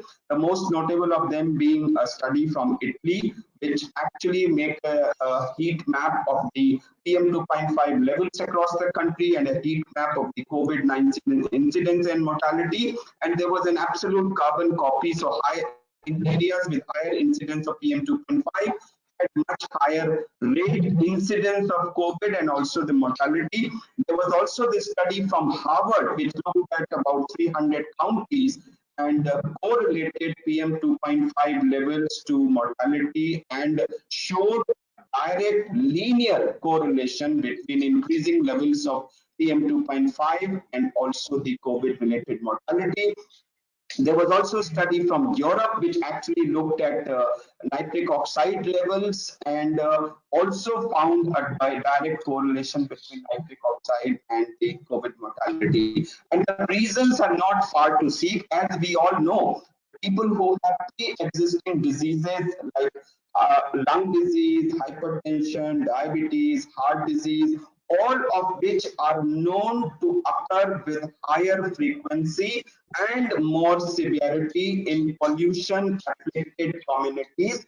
All these increase the mortality in COVID patients. So when you have a pollution afflicted community exposed to COVID virus, they are not only more prone to get COVID virus, but in terms of getting it, they also have higher mortality. And this was also seen in the second pandemic during the recent pandemic in India, where Delhi probably has the highest pollution rates in the country, reported an average 2.5% case fatality ratio as opposed to a national average of about 1.5%. Of course, it may be premature for me to link it to COVID. That's only my hypothesis because nobody till now has directly tried to link it to that.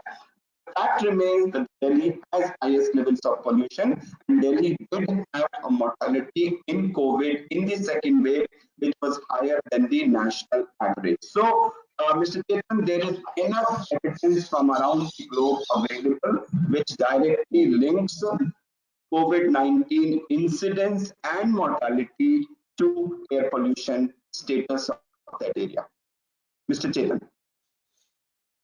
Thank you. That is really quite worrying, that what you say about higher mortality. Dr. Greenbaum, Professor Jaffa, may come to you. Now, India is usually regarded as a country with the worst air pollution, given the number of cities which are so badly polluted. But we have to also, while acknowledging that there's been a big push towards cleaning air, steps like cutting back on banning pet coke and switching to cleaner fuel. What I want to ask is, or raise the issue, is about why there seems to be a gap between the science and our policies, which just don't seem to be keeping up with the science, which is really progressing very fast. In fact, if I may just take half a minute, today there was a report which came out by, in fact, by Dr. Bhargav Krishna, who's also speaking at the summit, and that shows the risk of death actually increasing with every 25 micrograms of PM2.5 increasing. It was a study based in Delhi over about half a decade. That report is out today. There have been several such reports which add to the urgency of the air crisis, but we don't see that urgency reflected in the policies when they are either decided or implemented or even enforced. We don't see that urgency. Why, in your assessment, is that? Dr. Greenbaum, would you like to go first? Well, thank you very much. That's a very simple question to answer. I wish we all had a faster answer to that issue. I think there are several issues. First of all, you should know that I myself was a government official responsible for clean air at an earlier stage in my career. And I understand that there are often multiple factors that play upon government officials when they try and make a decision and take action. But I think several things do contribute to this. One, Certainly from my experience and the many days I've spent in India, the seasonal nature of the problem, where it's particularly intense at certain times of the year, sometimes allows people to think it is done after that terrible season, and it allows the political will to slow down. It seems to me. Number two, these are not simple decisions. There are scientists always have uncertainties. Scientists are trained to answer questions with 3 more questions. And what we're trying to do, what Dr. Kumar is doing, what we're doing at the Health Effects Institute, is to really try and crystallize the most important issues. For example, we've recently been identifying exactly which sources in India and in other countries are most contributing to the health effects of air pollution. That includes the fossil fuel sources that were mentioned in the previous session. It also includes residential burning, which is a very important source. And in doing that, that takes away one of the oppositions, because someone can always say, it's not my source, it's not my source. And I think one needs to really tighten down on which sources are most directly contributing to the health impacts, not just to the air pollution, but to the health impacts. Professor Jha, would you like to go ahead? Thanks, Mr. Bhattacharjee. I would also like to start by thanking CSTEP for inviting me to participate in this important discussion. So as you mentioned, Mr. Bhattacharjee, I work for the George Institute for Global Health, which has a broad portfolio of research around a number of health conditions that really pose the greatest threat to life and well-being. So when we often talk about the statistics, we talk about the number of deaths, and we often forget about the number of years of life that people live with reduced health. That is something which is really critical. And I think Dr. Greenbaum alluded to that a little bit when he mentioned that our attention to these problems is relatively sporadic. And so we kind of lose sight of it when it is not in full phase. For example, we see air pollution in Delhi around Diwali and in those months. And then when it goes away, we go back to doing things as we were. There are a lot of data points that you can get from multiple places. Some things like 6% of all the global deaths are due to outdoor air pollution, and those numbers can be scary. 3 to 5 million in a year, and in some countries this goes up to 10%. India is in the range of 8 to 10%. And as you alluded to this, Mr. Bhattacharjee himself, this rate is increasing in India. Worryingly, many countries are making progress, but we are not, clearly. So there is something which should concern us. This increases with industrialization, and if you talk to economists, if you talk to development people, they're all for greater industrialization, which is fair, but we have to be mindful of the fact that what it is doing to our health.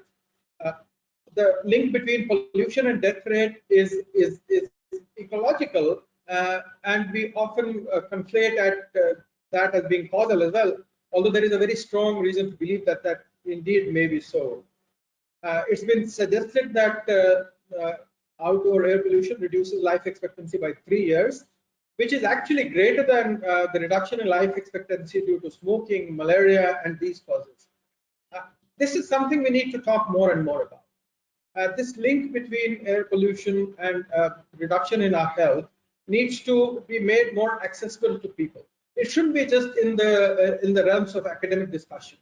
And I know that you run an organization that is trying to do advocacy around it.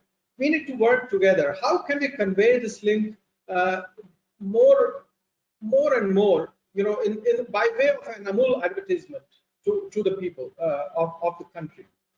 I think the COVID pandemic, which has been terrible, has made the citizens of our country and the citizens of the world aware of health more than it has ever been in the case.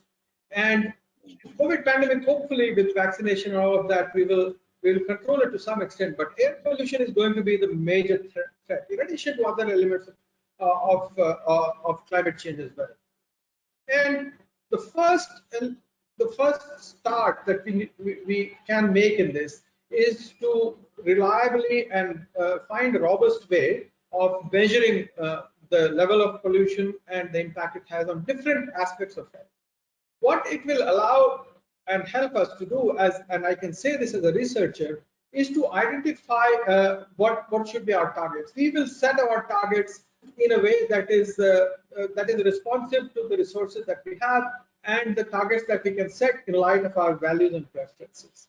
And then we need to identify appropriate interventions, both towards mitigation from air pollution and adaptation responses, which look at specific health conditions that might be affected by air pollution. For greatest benefit, we need to identify areas of co-benefits where mitigation steps will also lead to health benefits directly. And we need to really look at various data sources from where we can get data that helps us do this. So we look at routinely collected data that could be available through meteorological offices, but also in public health systems, etc. We need to make use of citizen scientists, and we need to, of course, as scientists and researchers, continue to do discretion and discrete projects as well. What this will allow is give us, better understanding of the mechanisms, which will allow targeted approaches to develop. Now, the last part I would like to say is that the intervention that we need to study, we are intervention researchers, and so just measuring a problem is not good enough. We must find ways of making a difference. That intervention needs to be integrated really with involvement of the community, and it should be, to the extent possible for sustainability, etc., it needs to be owned by the community. We need to, as researchers, develop an investment case and address equity issues. Which are the populations that are most deeply affected by this, and how can we address their needs? That is something which we have to consider, and not focus our response only to the population that already has access to good care, that can afford to use an air purifier in their office. So all in all, this is a huge challenge for the health research community. We need to be responsive to the challenges that are in front of us, and we need to do more participative and policy relevant research. These kind of meetings and exchange of ideas are a great start, but let's make it sustainable. So with that, I'll stop and once again look forward to the discussion. And if I could add one, yes, please go ahead. One thing, which is just, I agree very much with Professor Jha, that while there are studies, we do know these effects. Dr. Kumar has cataloged them. There is never an end to the need for better and tighter local data that can convince people that things are changing. And in fact, we have been working with AIMS and IIT Delhi to launch a major new collaborative. In fact, we held just before the pandemic a major research workshop in Delhi, and we expect later this year to work with the scientific community. We had leading researchers from across India to work with the scientific community to get new targeted studies using even existing data sets to do a much better job of cataloging and documenting the effects. So this collaborative, we will be announcing this more firmly, but I think we definitely, you don't want to say, oh, we need to do more study, we need to do more study, we need to do more study. But in fact, if you look around the world, it is the continuing building of the evidence that has made a big difference in decisions. That's very true. But based on the back of that, I would like to raise, I can't see Dr. Kumar, but a question to all three of you. The question that I would definitely like to raise is that this week we've seen India's first smog tower coming up. It was inaugurated in Delhi, and the thing is that scientists are absolutely dead against it. But experts found, and they point out that it's a waste of money. But the politicians, they're all well-meaning, they're all elected, and it's across the board. It's not just one party, but it's the opposition, it's various governments. They all want to give, they say, their defenses, they want to give everything a chance in cleaning up the air. what would you say to the political bosses who are pushing smog towers? Because this is a serious crisis, and in such a deep crisis, there seems to be a diversionary. Chetan, is that a question to me? Yes, Dr. Kumar. So sorry, I couldn't see you. I can't see you, but please, why don't you start, Dr. Kumar? Yeah, before I answer this question, and I'm so glad you asked this question because I have very strong views about this and I articulate them. But before that, I just want to add to what Dr. Daniel Greenbaum said. While I agree that there is a need for continuing more local kind of research, but at the same time, I would like to say that as of today, as of now, there is enough conclusive, foolproof data available to prove a direct link between air pollution and serious health ill effect, which is strong enough for all of us to start acting on the policies which will mitigate the air pollution. The issue is that those people, and I'm now referring to those who make policies, when they want to find an alibi for not doing what they are ought to do, they take dive into this so-called absence of data. So all as a doctor, what I want to humbly submit, and I totally agree with Dr. Daniel, that there is a need for continuing research. I want to add that the existing data is strong enough to be able to take corrective measures, which is the need of the hour. And with that, I come to this talk of smog tower. Even ever since this talk of smog tower has occurred, I have been voicing my concern continuously that this will be a colossal waste of public money. Air does not know boundaries. It does not know city boundaries. It does not know state boundaries. It does not know international boundaries. And air is present in humongous amounts. There is no technology in the world which can be applied to entire air present in the atmosphere across the world, which can clean up the air. Putting one tower in Connaught Place or at one place is just a kind of a showcase, kind of a maneuver done to show and to appeal to people that look, we are doing. It's a total waste of public money. There is no technology in the world which will be able to clean up the air and thereby give you clean air. The solution to have clean air is to take measures to prevent the air from getting polluted. It's like you go and make a place dirty and then you say, oh, I want to clean it up. The answer lies in not making the air dirty. So I'm very clear, smog tower is a colossal waste of money. It should be stopped forthwith and measure whatever money is being spent on smog towers. If that money is spent on technology and applications to prevent air pollution, it would be a much better, efficient use of that money. Smog tower is only going to help a few companies which are going to install these towers. These towers, if you remember, Chetan, in our city, we have these lot of these other fans and air cleaners which have been installed near ITO and at numerous, so-called air cleaners. All that they did was to create confusion there. They have put up a big fan with some filters. Few days later, all those filters disappeared and it has served zero purpose. Waste of money. Same thing, I assure you, it happened to smog towers also. It's a huge waste of public money. If I could also answer this question on smog towers. Please. I've had the pleasure of advising governments around the world on air quality and health and air quality actions. And by the way, I do agree with Dr. Kumar that we don't need to do more studies just to start action. That should start no matter what. But first of all, it's not uncommon for there to be an effort to get what might be called the quick or the cheaper solution to the problem. At one point in Beijing, there was a proposal for large fans to blow through the city to get rid of the air pollution, which wouldn't solve the problem. No country that has made progress in air pollution that I'm aware of, whether they're in Europe or in North America or in East Asia or in Latin America, has ever used smog towers as an effective tool for doing that. We have to understand that pollution is waste.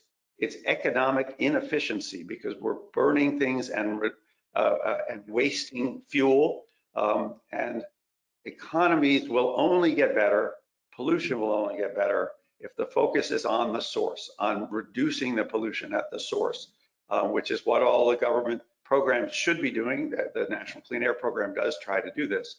And that's a really critical view. I can't imagine, even if it was effective, how many smog towers would be necessary across India to deal with the problem. It's just unlikely to have any sizable economic or environmental benefit.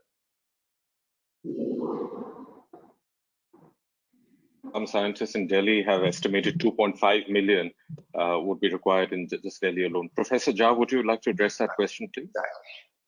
Well, not really much to add, except that this is a classical unfalsifiable hypothesis, right? How can you falsify something that is not there? There is no evidence to suggest that to God, first of all, and so we shouldn't waste any more time discussing that particular bit. And second, but the most important angle of this is that it diverts attention from the main solution that we need to find. And this is a classical gambit that everyone does. Put something up there that people can see. Here is a big solution I put in front of you, and then go home and sort of just go to sleep and don't do things that the hard things that need to be done. That will take time and that will require behavior change. True, very true. Professor Dr. Kumar has to leave in about 5 minutes, so my next question is to all three of you, but I'd appreciate it if Dr. Kumar can respond to that, which is that the big focus over here is on policies, but the flip side, the other side of the coin of policies is the public. What can the role of citizens be, especially after being battered by the pandemic? What can they do to be part of the solutions on air pollution? Most have already got more immediate concerns like their next meal or jobs and so on and so forth. What would be your message for people be? Dr. Kumar, if you can start before you. Yeah, that's a very important question, Mr. Chetan, very relevant question. And I would allude to a question which I'm often, almost several times every day asked, and from common public to journalists, everybody asks this question, is, sir, can you please tell us methods of preventing or avoiding damage to our lungs while breathing in this air? Okay, we can't do anything about this pollution. Can you suggest me some methods by which we can prevent damage to us?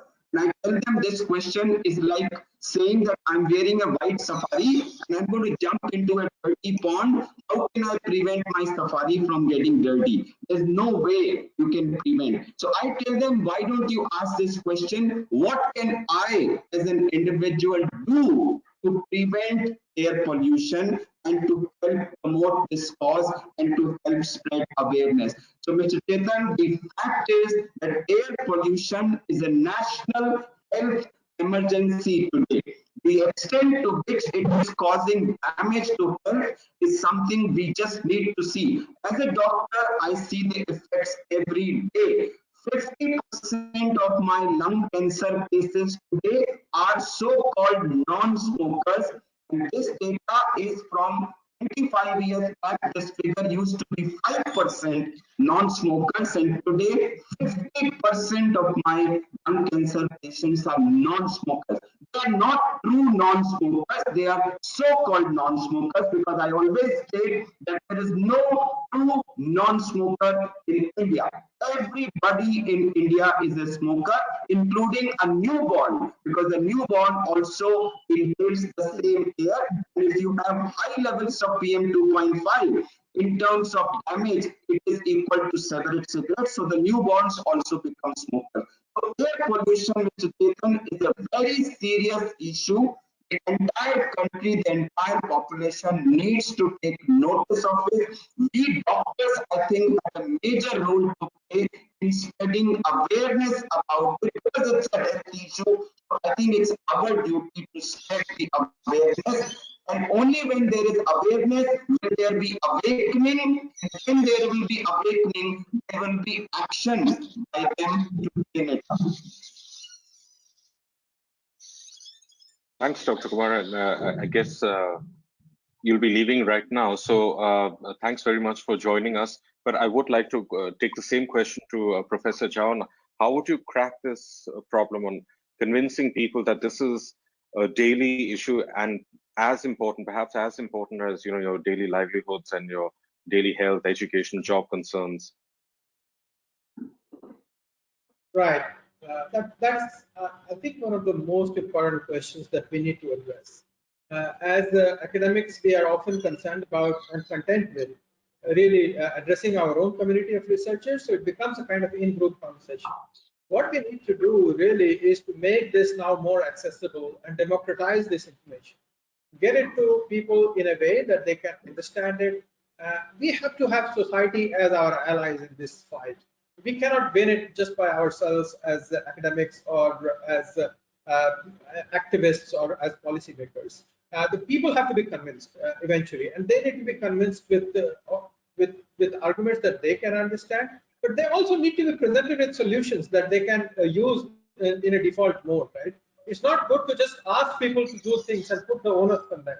Unless we give them with alternatives, the alternatives that they find sustainable, alternatives that are not too costly for them to adopt, and alternatives that really fit into their workflow, fit into their lifestyles, etc.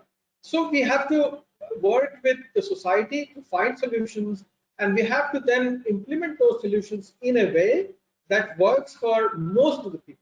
Of course, there are outliers, and we have to really take account of those outliers. We have to, if someone is not able to participate, why is that person or that group not able to participate?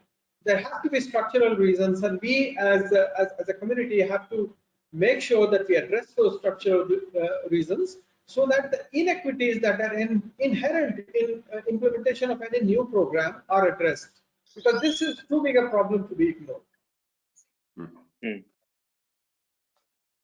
Look forward to hearing from you, Dr. Greenbaum, on this, especially given how America has already crossed this bridge many decades ago.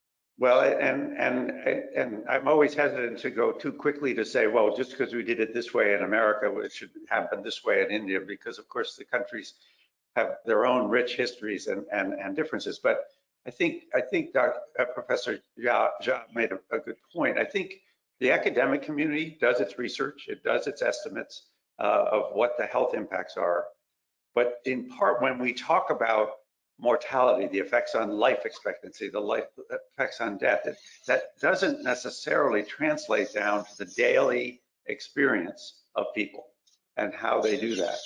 And we have been trying to build the science base worldwide on key health outcomes tied to air pollution that can bring that down to the individual. And one, which we will release later this year, is a very careful global analysis of the effects of air pollution on children's asthma, and really documenting the development of asthma in children due to air pollution. That has been a very powerful tool in cases that we know of. We've worked with a group in the UK called Mums for Lungs. We've worked with a group in the United States called Mothers for Clean Air.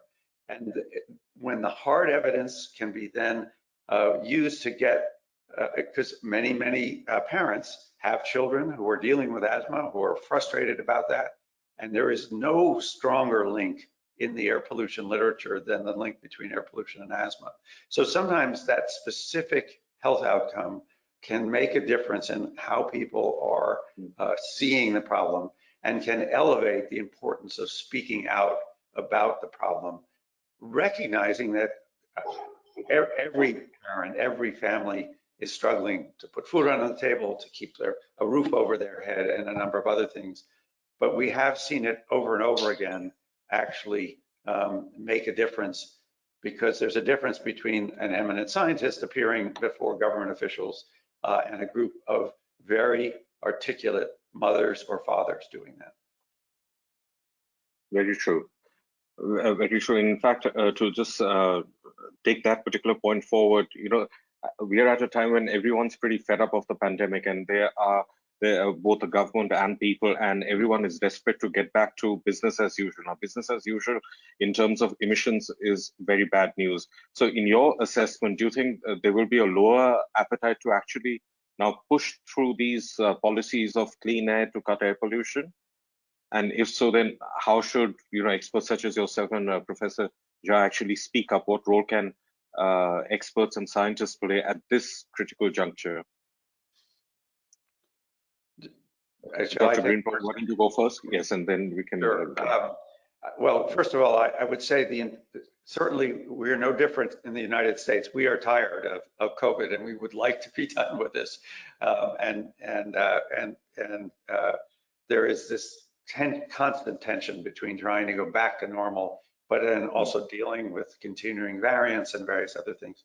I do think, although the science may not be quite as strong as Dr. Kumar said, the fact that COVID is a respiratory disease first and foremost, and is very likely connected to air pollution, helps us understand that we have to be better able to prevent the kinds of diseases that set you up to be affected by a COVID problem.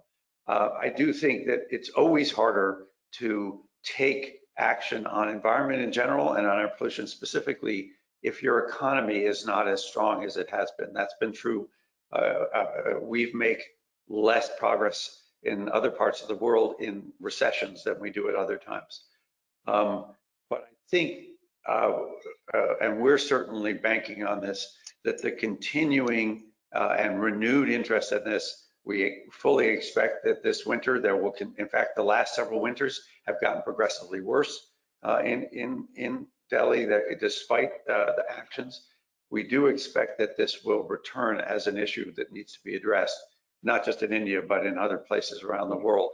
And I think in some ways it may get even worse because the traffic may change, coming back more with people trying to be in vehicles rather than in public transportation, more congestion, other things. Those factors may get people to say, we need to do something about this. Professor Jha, your assessment? Yeah, look, I agree. Although I really very fervently wish that things would have changed in the way that Dr. Greenbaum and I hope in light of the COVID pandemic and people's awareness of health, respiratory health, and so on. My fear is that we will go back to, it's like a spring. It will go back to its previous shape relatively quickly, and even more so because the economic activity has been so depressed. And people are desperately go back to earn their livings and maybe recoup some of the losses that they have suffered in the last year and a half. So unless we present people with an alternative to the default that they have always it's very easy for them to go back to the way they were doing, previous levels of consumption and use of energy and so on. And as Dr. Greenbaum correctly identified, most likely during the pandemic, people have bought more cars and more personal transport because they were afraid of using public transport. And that public personal transport will come out in large numbers and will likely worsen the air pollution further. We have all heard stories of how really the indoor air pollution problem also hasn't been solved despite the government's efforts. And there are a number of reasons, and politicians and economists talk about it. So we have to think of that. Crop burning is coming back. Waste burning, plastic waste burning is going to be there.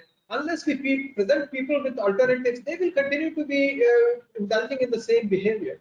So behavior change is hard, as I said, and just relying on individual level behavior change is not a solution. We have to develop system level solutions, and unless those system level solutions come, I'm afraid I don't see a quick change happening COVID or no COVID. In fact, speaking of about crop burning, we're just getting into that season. I think it's about what 7-8 weeks away before the entire skies turn brown. Actually, you can taste the pollution. It's that bad. A report to Parliament recently said that the winter PM 2.5 levels from agri-burning are just 4%, but they hog most of the headlines. About 60%, almost 60% of the pollution comes from industry and from transport. Now, coming to the issue that you've focused on, Dr. Greenbaum, on that we need to go into the nitty-gritties to figure out, what is causing which pollution and address that specifically. We've been at this crisis for now, what, 6, 7, 8 years, where it's really been bad, but we don't seem to have made the progress. Yes, we've gone in for cleaner fuels, but there doesn't seem to have been any substantive progress, especially on a simple fact of, the government made the ambitious promise of cleaning up thermal power stations, but that hasn't really happened. That's got pushed down the road for year after year. So how would you actually advise, what would you advise policymakers to do this now, to address this in a piecemeal way? What would you tackle first? That's a very challenging question. It's exactly the right question to ask. First of all, I think, although Professor Jha is right, we haven't solved the problem. There are some small glimmers of progress. Our best data, our best information is that actually the exposures to household air pollution in India and across the globe are improving, partly for things like the LPG program in India, but partly for economic reasons, because as economies improve, people can afford to use other fuels and they stop using them. And we are seeing a reduction in impact in those places. There's still 61% of Indian population is still being exposed to residential biomass burning, and that continues to be a place where you could get a very substantial benefit right away. I do think the leapfrog to Bharat Stage 6 and fuels and vehicles was a very good thing that happened, but this is true across the globe. It takes time. And so one thing the government could think about doing is, can you accelerate the replacement of the older vehicles? Can you give incentives to replace the older vehicles with new, cleaner vehicles? That can make a real difference. We've seen it with school buses, for example, in the United States. And that's, you need to find ways to are there ways to get the really dirty, older diesel trucks off the road faster so that the new ones can come in? And the third one is the technology for thermal power plants, for clean thermal power plants, has been in effect, has been in existence for many, many years. As I said earlier, if a thermal power plant is putting out large amounts of pollution, it is very inefficient. So for economic reasons, it makes sense for the government to push to refit, replace all of the older, much more inefficient and much more highly polluting plants. So those are three things. The household piece, you asked for one, but I said the household, get those older vehicles off the road faster, and possibly use the economic argument for changing over the entire power industry.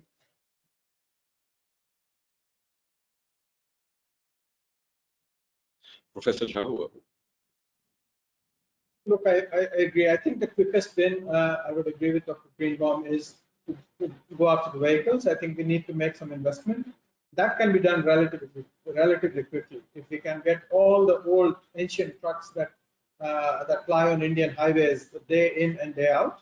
That'll be a great thing for us to do. There would be some investment required, and that is where maybe some subsidy can go in from the government. That will be a long-term investment. I think that's what we need to think.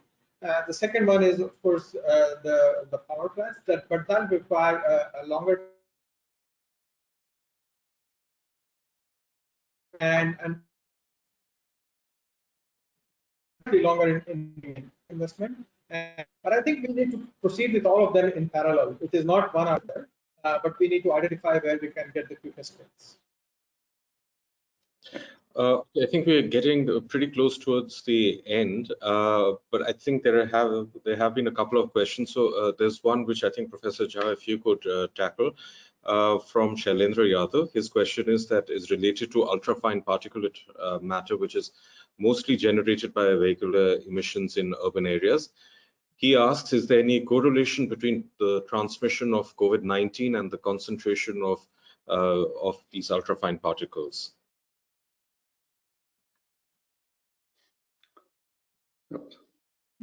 Tough question. I don't know of any study that has looked at this. Are you aware of any, Dr. Greenbaum?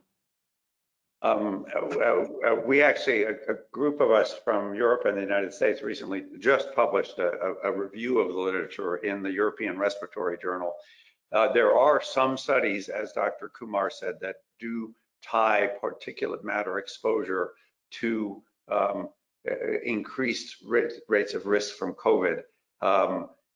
There are challenges with any of these studies, but as I said earlier, I think it's pretty well, it's very likely that a respiratory disease like COVID that starts as a respiratory disease would be exacerbated by much higher, if you're living in much higher levels of air pollution.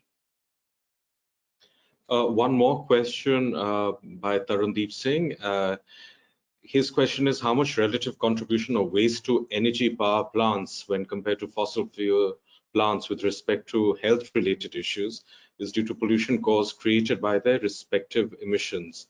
Basically, which one is more polluting, waste to energy power plants or fossil fuel plants? I'm not sure whether he means thermal power plants or anything in particular, because waste to energy power plants are very controversial over here, and there are a lot more planned. So, Dr. Greenbaum? Yeah, and I think actually the speaker from IASA in the previous session may have better data on that specifically, because you have to understand the relative numbers of these plants and their contributions. Waste to energy plants, if properly controlled, can actually be as clean, if not cleaner, than power plants. But I know from my own, as a regulator, I actually issued a moratorium on new waste energy plants because we were concerned. This was in the state of Massachusetts in the United States. We were concerned about their potential cumulative impacts. But I think in any of these decisions, it's not simple because A, are they going to be properly operated, et cetera, but B, if the alternative is for the waste to be burned on the street side or in small other ways, that may be a much larger contribution to direct exposure to air pollution. So solving the waste management problem requires a comprehensive approach. I would be surprised if the number of waste to energy facilities is as large as the number of thermal power plants in terms of their overall contribution. But my colleague from IASA would know that better than me. Professor Jha, would you have a view on that, or now, on whether plants is something that we should be exploring, or there should be a moratorium? It's not at all an area that I know very much about, so I'm pretty content with Professor Greenbaum's. Okay, thank you very much, gentlemen, for this discussion. I think it's been very enlightening. I thought I was fairly up to date, but I think you've really pushed the possibilities of solutions and the call to action, especially by policymakers and also to an extent by citizens. I think that still remains a hurdle that we have to figure out on how to convince citizens that it's a day-to-day problem, that it's a political problem, frankly. You should be voting on this. But thank you very much for joining. Pratima, back to you. Actually, can I just say thank you, Mr. Chetan, for your continuing very good coverage of this issue through NDTV. That's a very important part of the solution as well. Thank you very much for that. In fact, today we are doing a story on an entire show on smog towers a bit later in the evening. So there we go. I'll have to check that out. Thank you, Chetan, and thank you, eminent speakers, for interesting conversation. And it was really interesting to know the solutions proposed by Dr. Dan and Jha when mentioning the societies our we should consider them as our allies, because that is where the solution lies, I think. And rather than looking outside the box, I think we can look within our cities itself and start creating solutions there, targeting the government heavy vehicles that ply for waste, picking compactors, dumpers. If we can change their technology to cleaner fuel, I'm sure we can achieve around 30 to 40% emission reduction there itself. And then the domestic sector. So overall, it was really interesting conversation, and I'm pleased to listen to all of the eminent speakers. And thank you, Chetan, for really moderating the session well. Thank you again. Thank you for inviting me. So we had a very nice session and interaction with our speakers. Moving to the next session, which focuses on the role of private sector for affordable clean energy and air. In this era of urbanization and industrialization, finding alternative cutting-edge techniques and technologies for improving energy efficiency and our air quality is essential. We cannot have growth with a lot of environmental concerns at our hand. Incentives to the various sectors, reducing diesel consumption, and use of renewable cleaner technology for transportation, domestic and industrial sector is something we need to explore today. Speaking of that, let me invite our session chair today, Mr. Hissam Mondul, the Chief Advisor, India Environmental Defense Fund.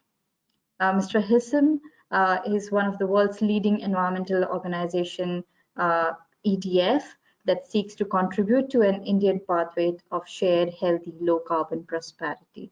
Mr. Mondal has led public health programs for the Indian government at national level. He has set up operations in South Asia for Wikimedia Foundation to promote free knowledge projects, and most recently led the work of the Children's Investment Fund Foundation in India.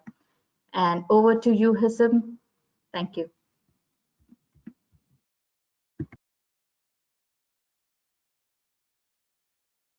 Thanks, Pratima, and thank you for CSTEP for organizing this event. And this, we have about, well, I'm not sure how much time we have now, so let me know, Pratima, if there's any timing changes. But the way we thought we would structure this session is that we would request each of the panelists to make some opening remarks for about 5 minutes, and then we'll have some questions and answers, and then I'd welcome audience answers and comments, audience questions and comments on the chat. Pratima, I'm trusting you'll share with us. Yes. Environmental Defense Fund, I just want one line. Yeah. Hissam, we have time till 5:55. All right, so we'll plan it. The fundamental premise around climate change and the role of the private sector is one way of looking at climate change is to say that this is the crisis of the century. Another way of looking at it is to say this is the business opportunity of the century. And Environmental Defense Fund believes that there is an important role that corporates can play, and that progressive visionary corporates are the ones who are going to be able to create sustainable value creation in the long run. And so that's the context behind which we look at private sector and energy efficiency and air quality. Could I request Mr. Vikram? Video conference चल रहा है वो international है. Vikram, sorry, I think you're on mute. Could I?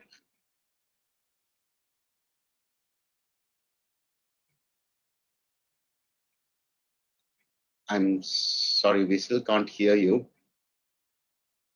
I was going to say if you could just start by introducing yourself. Okay, we just wait for him to come back.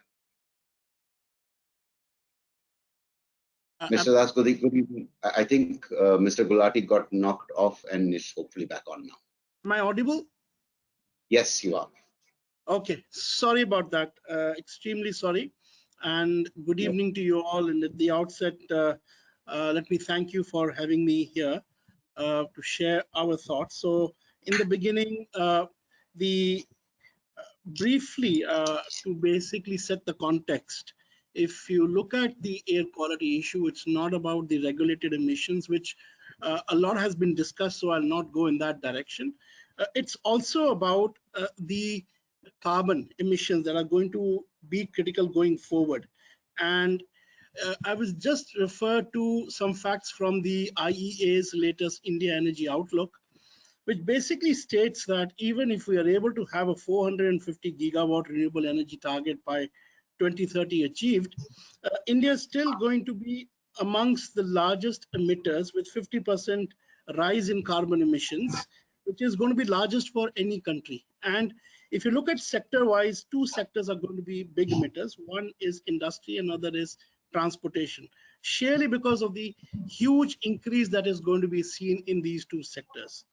For instance, the projections for transport sector basically state that even with electrification taking place, the energy use in cars is going to quadruple. The oil import is going to touch 90%, with oil demand rising by 4 million barrels per day between now and 2040. Clearly, this is not the direction we want to take and go. As a corporate, as a company that believes in sustainability and environment-friendly way ahead, there are different approaches that I would quickly like to highlight, which are critical to us.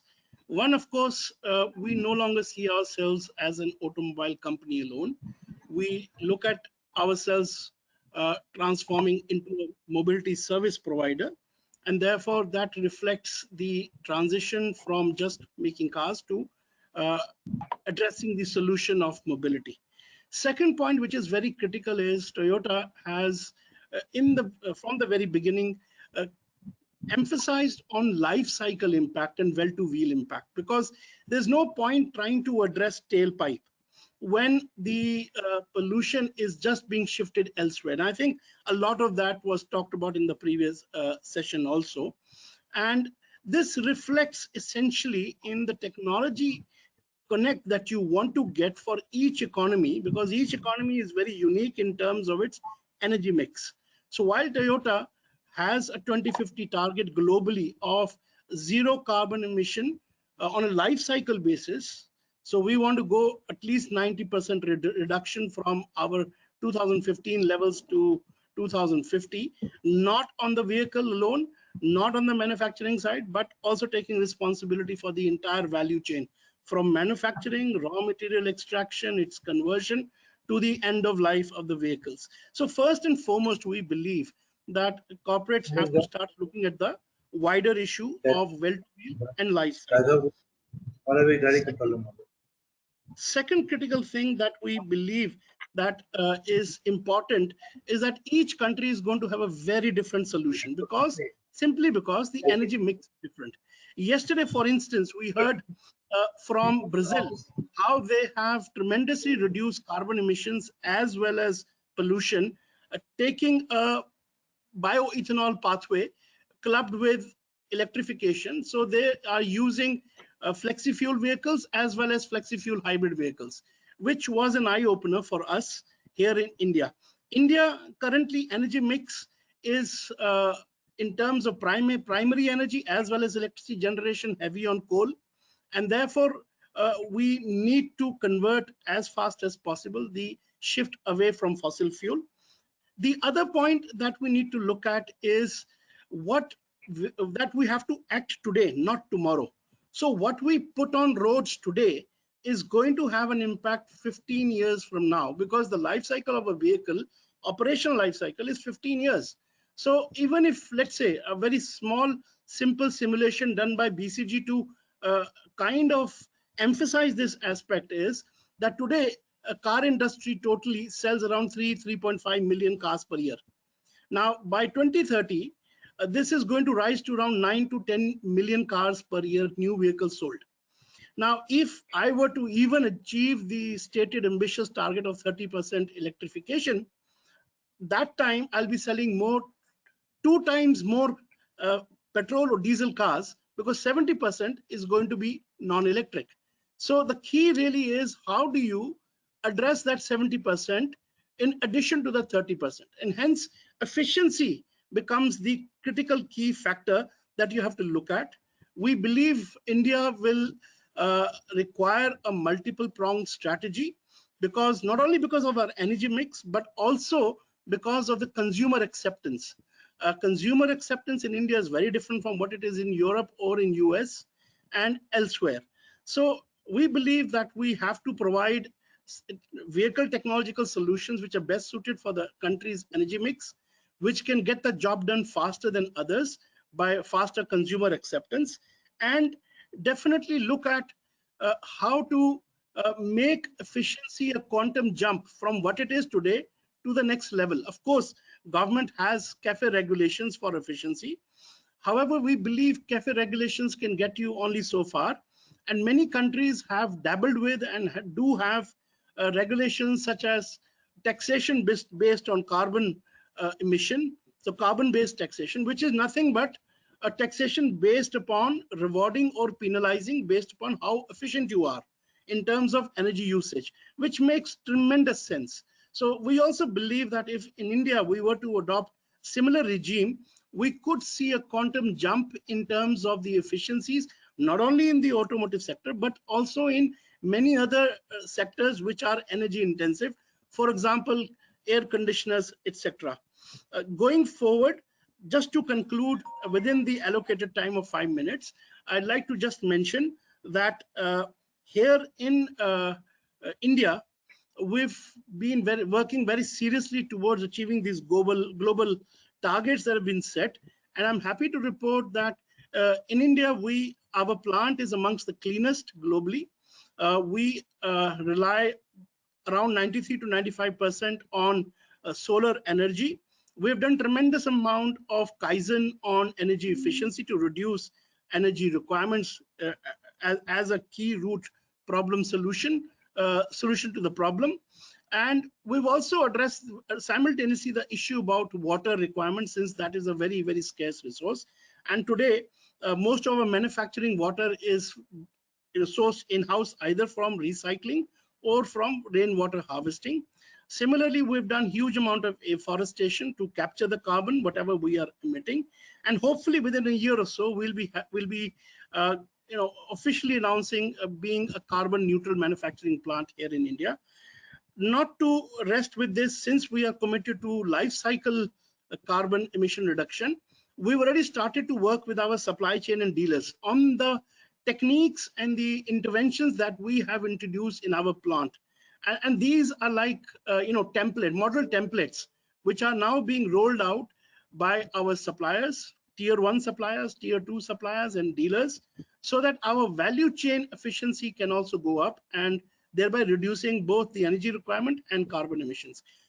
To conclude, I would say that sustainability, working towards a future where you reduce your energy requirement and carbon footprint and pollution, is not only something that you would do out of your concern for the environment, but it makes tremendous business sense also. And we believe going forward, that is the way to work. Thank you.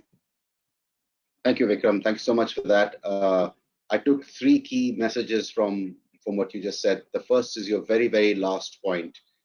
People, industry, the private sector should be looking at energy efficiency not because of the largeness of their hearts, but because it improves margins and it creates long-term competitive advantage. That is one. The second, the statistics that you gave on electric mobility are sobering, because oftentimes there is always the temptation to think that you have a silver bullet solution.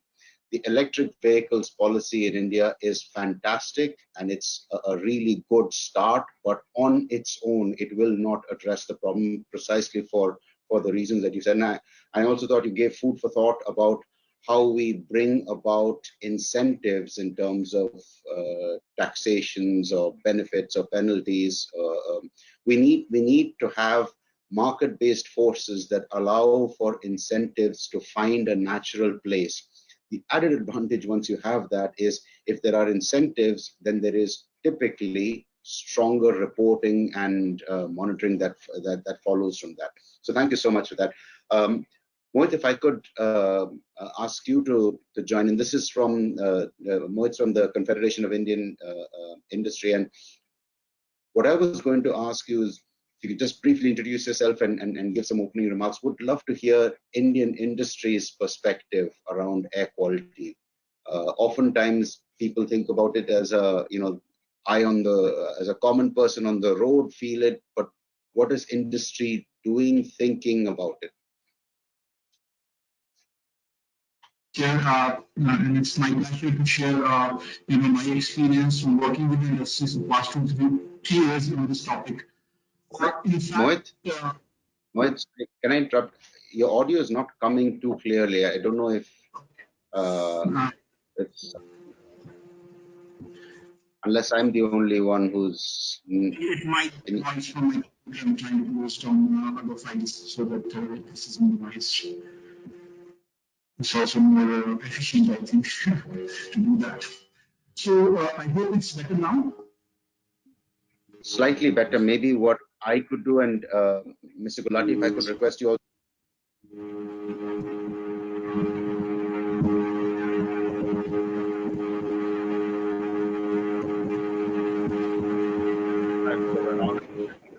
Help.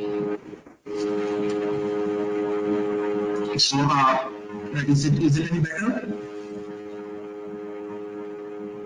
I'm hearing a lot of background. I don't know if Mr. Gulati, are you also hearing that background, or is it good for you?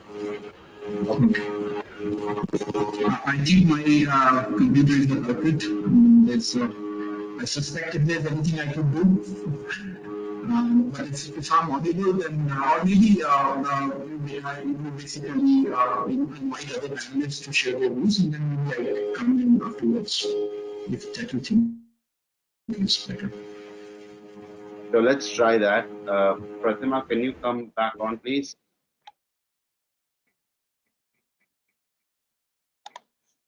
Yes, Hisham. Is there anything that we can do for Mohit, because his audio was coming with lots of background? Try joining from a different system. Probably, I think there's a lot of system noise that we are hearing. It's kind of a buzzing noise. Can you try that? I just closed down everything else on my computer so that this is minimized. I don't know whether this will be working. Or you could use a headphone, earphone, or whatever. Probably the echo is because of you're using a computer speaker.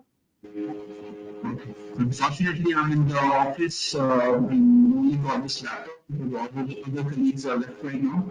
I don't have a headphone with me. Is Mr. Das still available? Maybe while Mohit's Just give me a minute, Hisham. I'm trying to reach him. All right. While we're doing that, I have you captive. I ask you a couple of follow-on questions.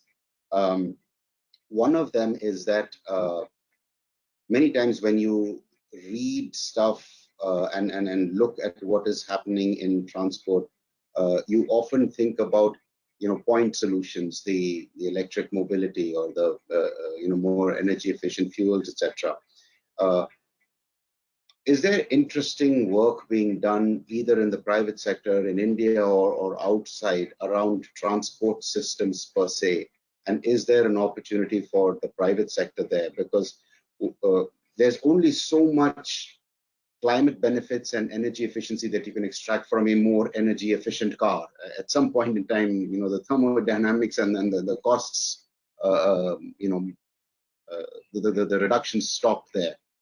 So I'm just curious to check your view on that. Sorry, that's a bit of a curveball, but we're exploiting the gap in technology for that. I totally agree with you. You know, there is the fundamental thing that we have to look at as a society is try to address the issue about mobility, not from personal mobility solution point of view alone, but rather also how you can migrate to much more efficient and mass mobility. Therefore, for instance, freight transportation, if you look at the studies from IEA or even the MORTH data, it is both the source of maximum pollution as well as maximum carbon emissions. For instance, MORTH data says that 5% of commercial vehicles is responsible for 55 to 65% of the pollution we see, PM 2.5, hydrocarbons, NOx, etc. Simply because they are very big vehicles and they have an age factor and they utilize much higher. So maybe the better solution is go towards rail transportation or water transportation, especially given the fact that the rail transportation now is increasingly being electrified, along with linking to solar and wind sources. Similarly, for personal mobility, the solution really has to be around mass transit systems and well, try to get to shared mobility as much as possible. I know COVID has been a bit of a dampener, but from a company perspective, like I said, we seriously are looking at rather, I won't say seriously looking, but we already working towards shifting towards being a mobility service provider rather than just an automobile company. And therefore we have a Toyota Mobility Foundation, which has been working here in India with WRI and some other associate organizations in trying to come up with unique solutions for last mile connectivity. Because if you really have to try and put people on metros and mass urban transportation systems, you really have to make it convenient for them and you have to make it affordable for them. So same story as buying a car or a two-wheeler applies equally well when you're trying to encourage people to go and migrate towards public transportation. So not only is it got to be convenient from his doorstep to his the workplace or wherever he's going, door to door, solution needs to be there, which is conveniently available and which is affordable.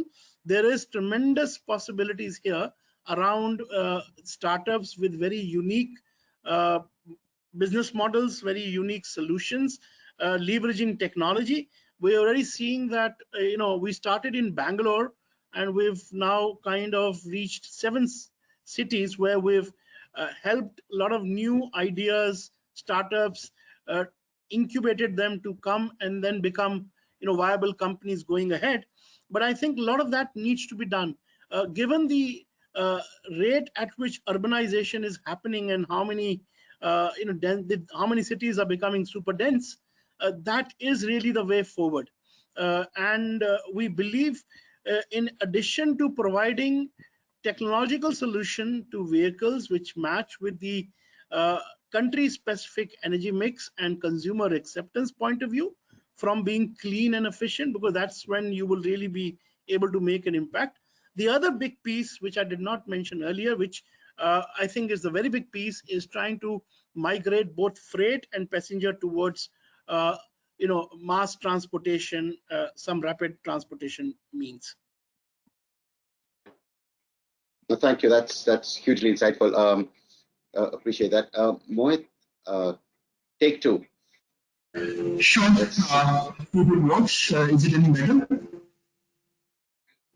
No, I'm afraid. I'm afraid not. You try switching off your video and then speaking. Maybe there's a bandwidth issue, perhaps. Maybe that will work. I don't know. So is it any better? No? No, I'm afraid not. So it hasn't helped.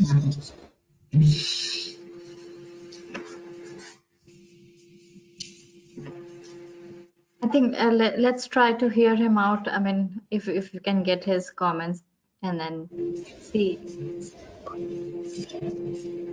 Okay, I'll keep my video off if that helps. But just wanted to share experiences for last 3 to 4 years where we have been working with the industries, trying to create basically a forum where industries can come together and make a large scale change on this issue, because it's an issue that not just affects the health of the public, but it also affects the economy. And in fact, a recent study that we did along with the Clean Air Fund and Albert shows us that air pollution is already costing India 3.5% of its GDP. That's a substantial number. And some of the sectors like IT and international tourism are affected much more than any other sector. So it is definitely taking a toll on our economies, and something where in the industry do have a role, not just from the perspective of improving their own operations or supply chains and becoming more efficient, but also contributing to the society on many of the areas, be it electric mobility or even equality monitoring. So there are many areas where industries can actively contribute to this cause.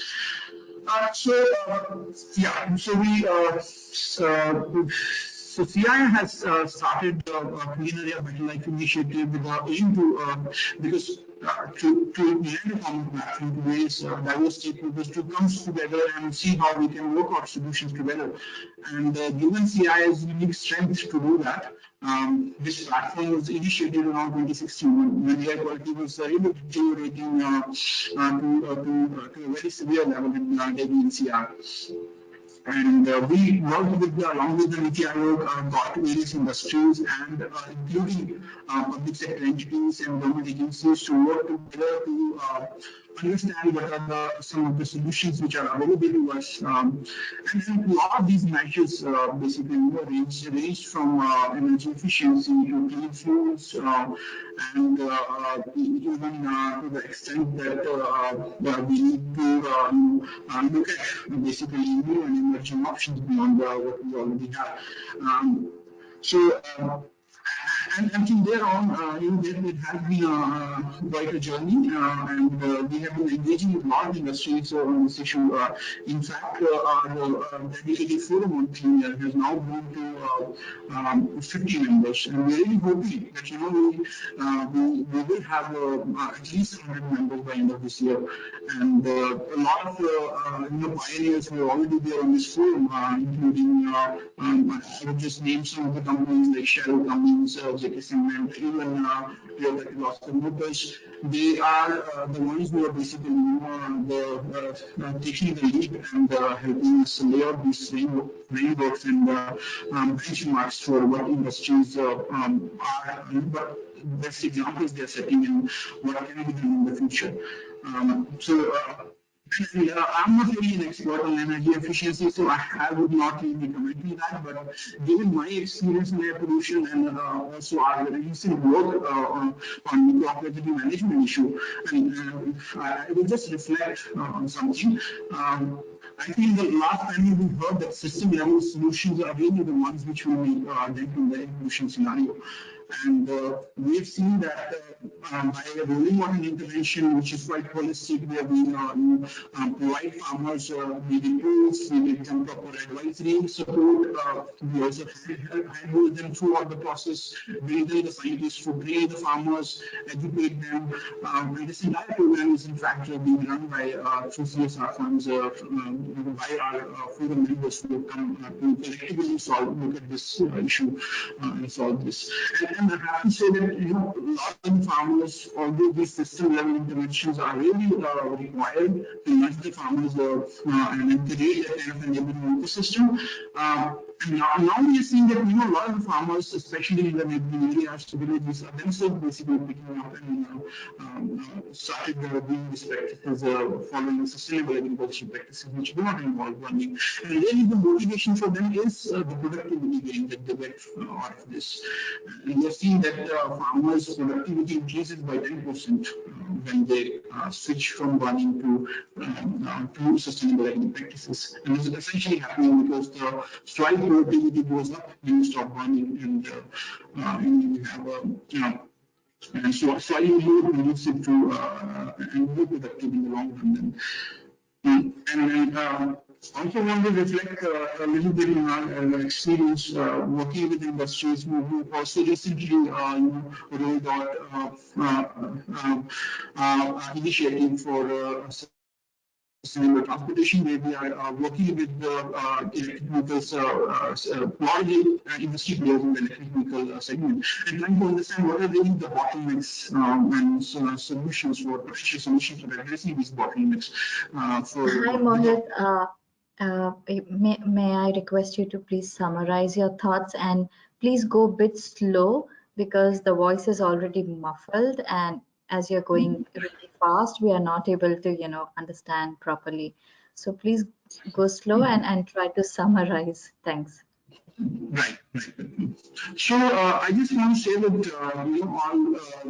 most of our efforts towards building this kind of ecosystem are still at a very recent stage. When back in 2018, we were working with the government agencies and with the industries, we were trying to sort of create this kind of frameworks where we could assess the effectiveness of solutions, their cost effectiveness for the stakeholders, because it's not just about whether the solution is cost effective for a person who's adopting it, but also whether it is cost effective from the perspective of enforcement, from the perspective of policy implementation. So we needed to look 360 degrees from all those different perspectives. So I just want to say that while we are talking about energy efficiency, we should also, I think clean energy clean fuels have a very important role to play. And in fact, in a recent survey that we're carrying out with our industry members, we have found out, and these industry members are basically pioneers in the area of sustainability, and we're finding that 80% of the companies have already set targets for clean energy by 2030. And 40% companies have a target for 100% clean energy transition by 2030. I think now what we need to do is we need to take all these learnings and educate many more industries to really make this look clearer in their minds that that this moving towards efficient technologies and cleaner fuels is not just doesn't just make the business cost. There's a huge societal health benefit which is involved, and it's also going to increase their productivity and health and productivity of their employees. So with that, I would like to close my talk. Thanks. Thank you. My apologies to the audience. I know that there were issues on the sound. I would advise, if there's more that you wanted to know about an alliance of some sort, which I think has 50 members and going up to 100. He spoke about the efforts around addressing crop stubble burning with better solutions on that one. I'm going to request audience members, if there are questions, if you could just please start, share them in. We have about 5 minutes left. Mr. Gladden, Yeah, Hisam, I have shared the questions with you. If you can look at the chat question box. Just give me 1 second.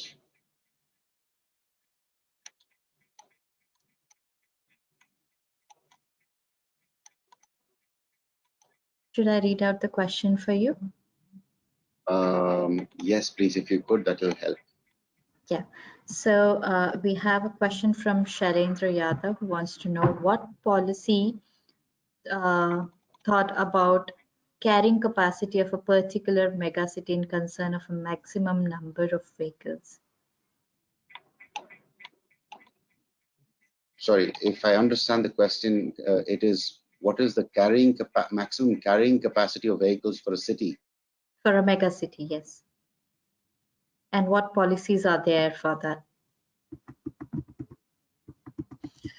Well, I don't recall any study that I can straight away rely on to answer that question.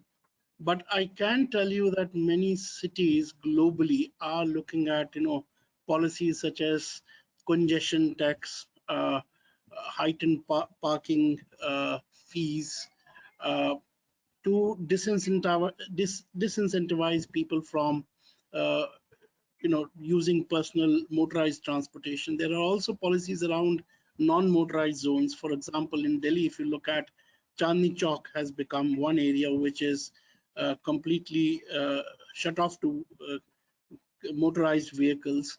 So basically, if you look at the policies, they could be broadly be classified into two. One, which is straightaway kind of a mandate, which either in two forms, which either mandate a kind of technology which is allowed to be applied, or kind of a vehicle, let's say a bicycle, etc., or a manually driven vehicle, or there could be mandates around no vehicle at all.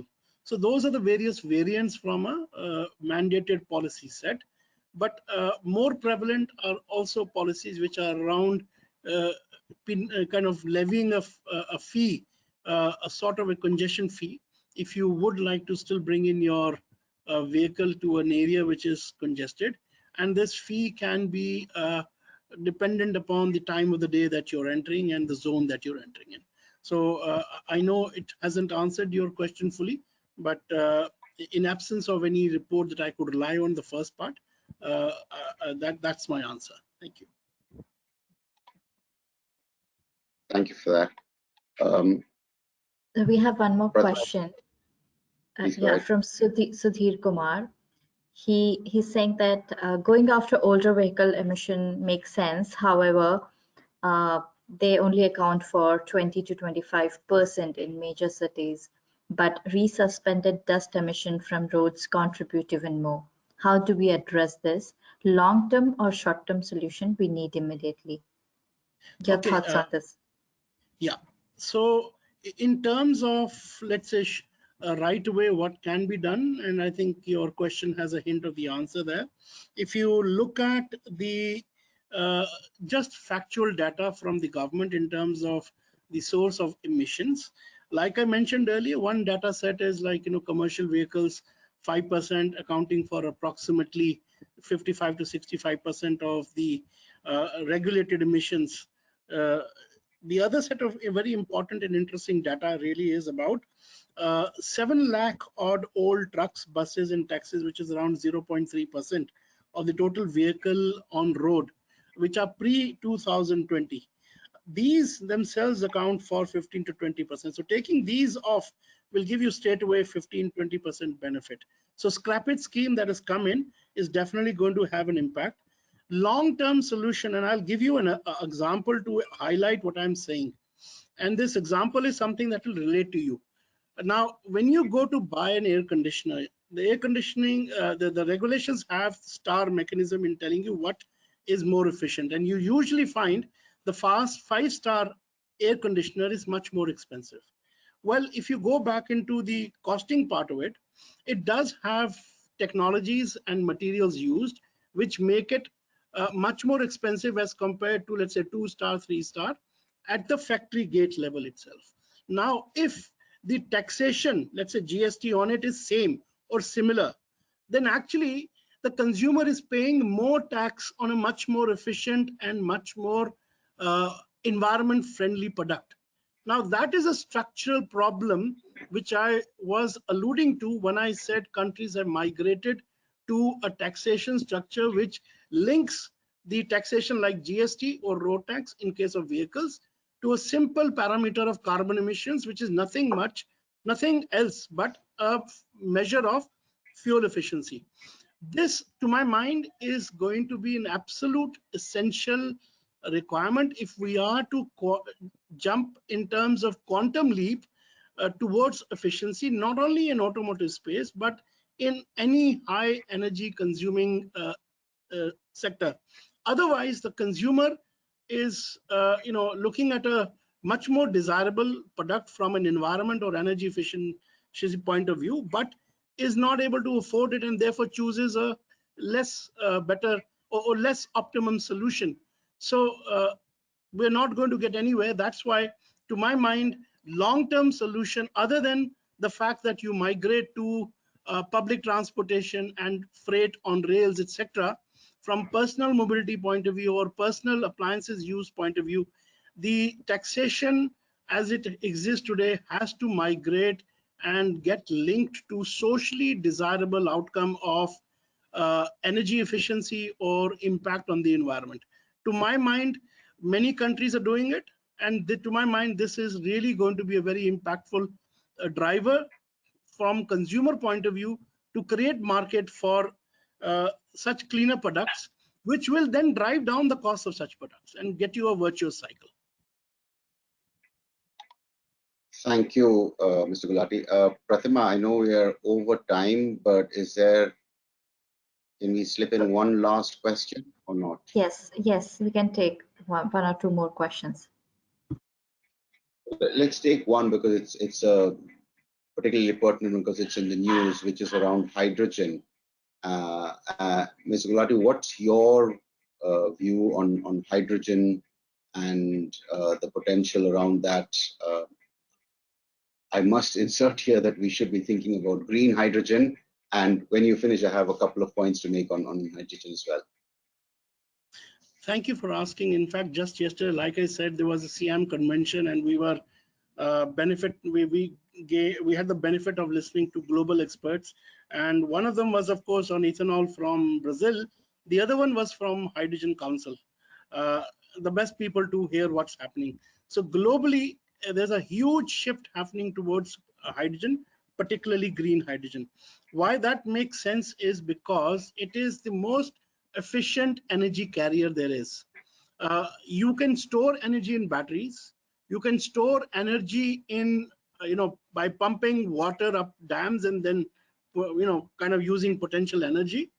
Why you need to store energy, first of all, is because the renewable energy does not coincide with the time of usage. So if you have a huge renewable energy setup, you would invariably need energy storage.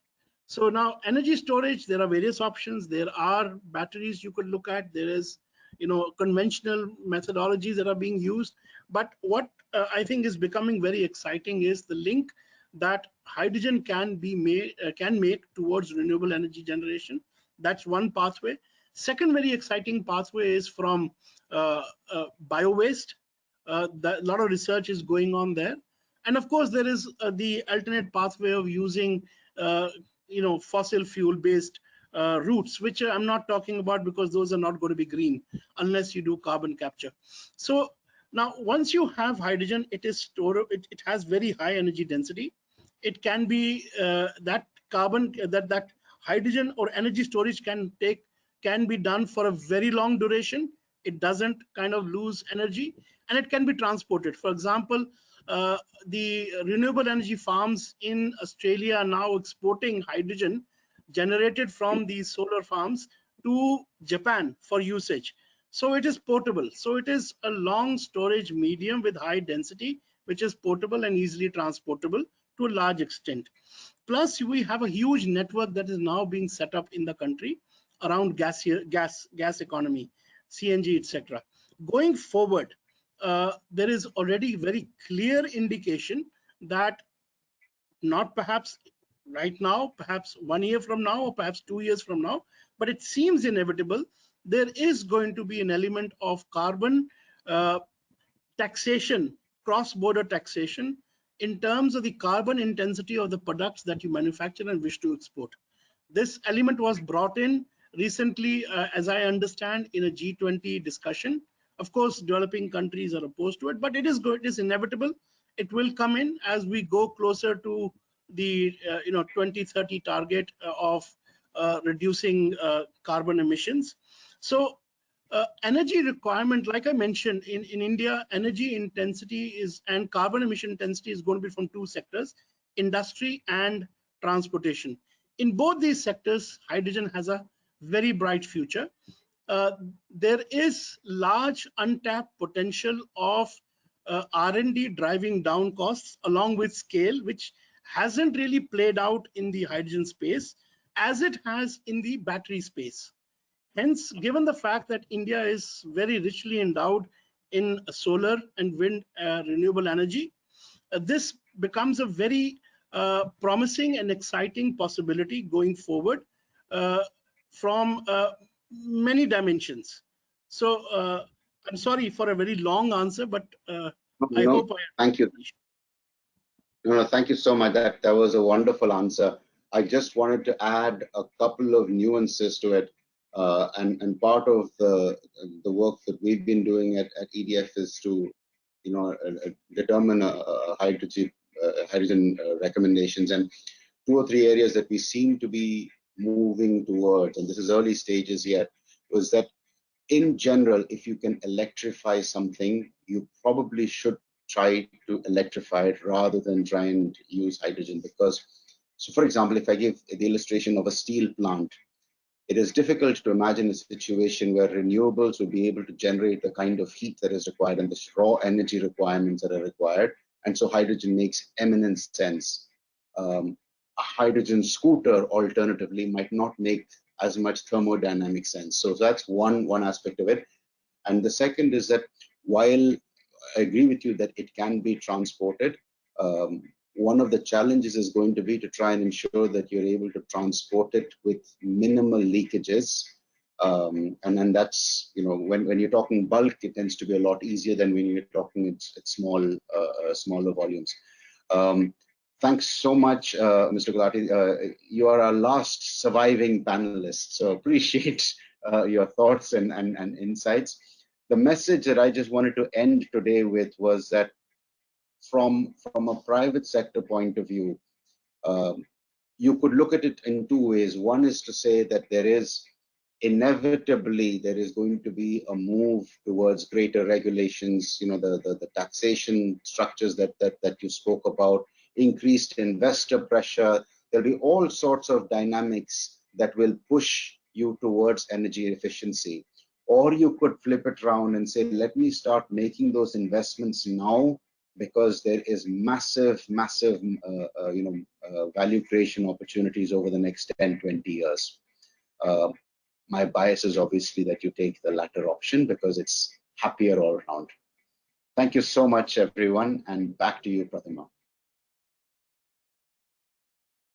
Thank you, Isam. Thank you so much for moderating the session, and thank you so much, Mr. Gulati, for single-handedly, handling the entire session. We are sorry, Mr. YK Das, the Member Secretary, Jharkhand State Pollution Control Board, was there with us, but then at the end moment he was called for a meeting, and that is a challenge with the government officials that we have realized. Mohit, sorry that your system we couldn't hear you clearly.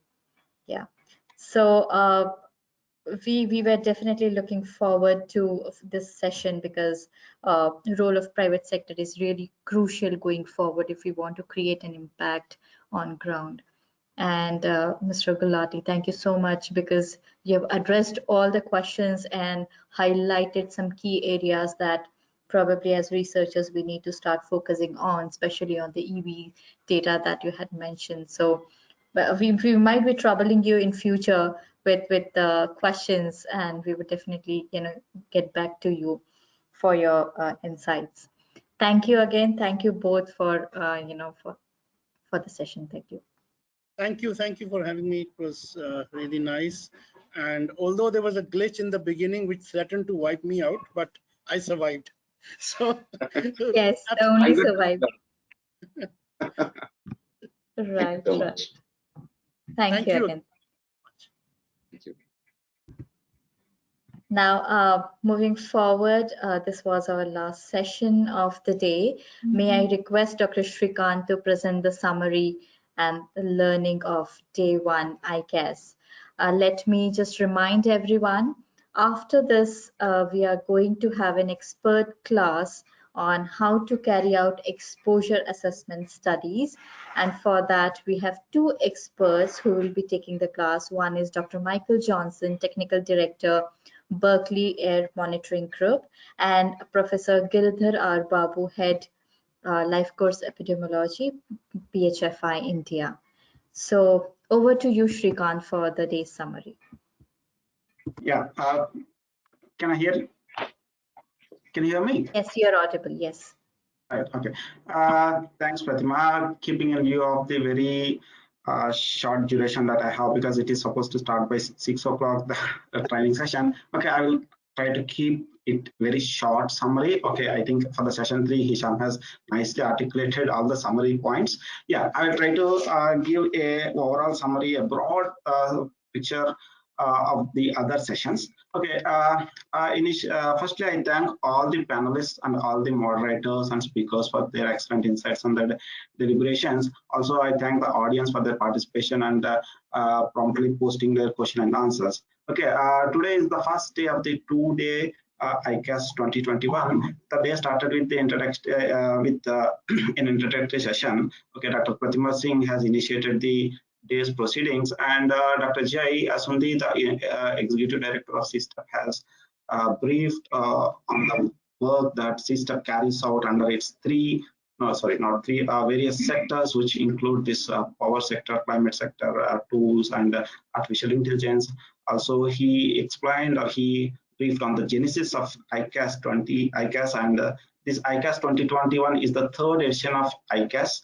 And this ICAS 2021 focuses on the particular theme, clean air for healthy living. And the day one is mostly focusing on defining policies for air pollution, followed by Priya, our sector head, who has briefed on the activities of CAPS, the Center for Air Pollution Studies, under its 3 verticals like modeling, monitoring, and policy verticals.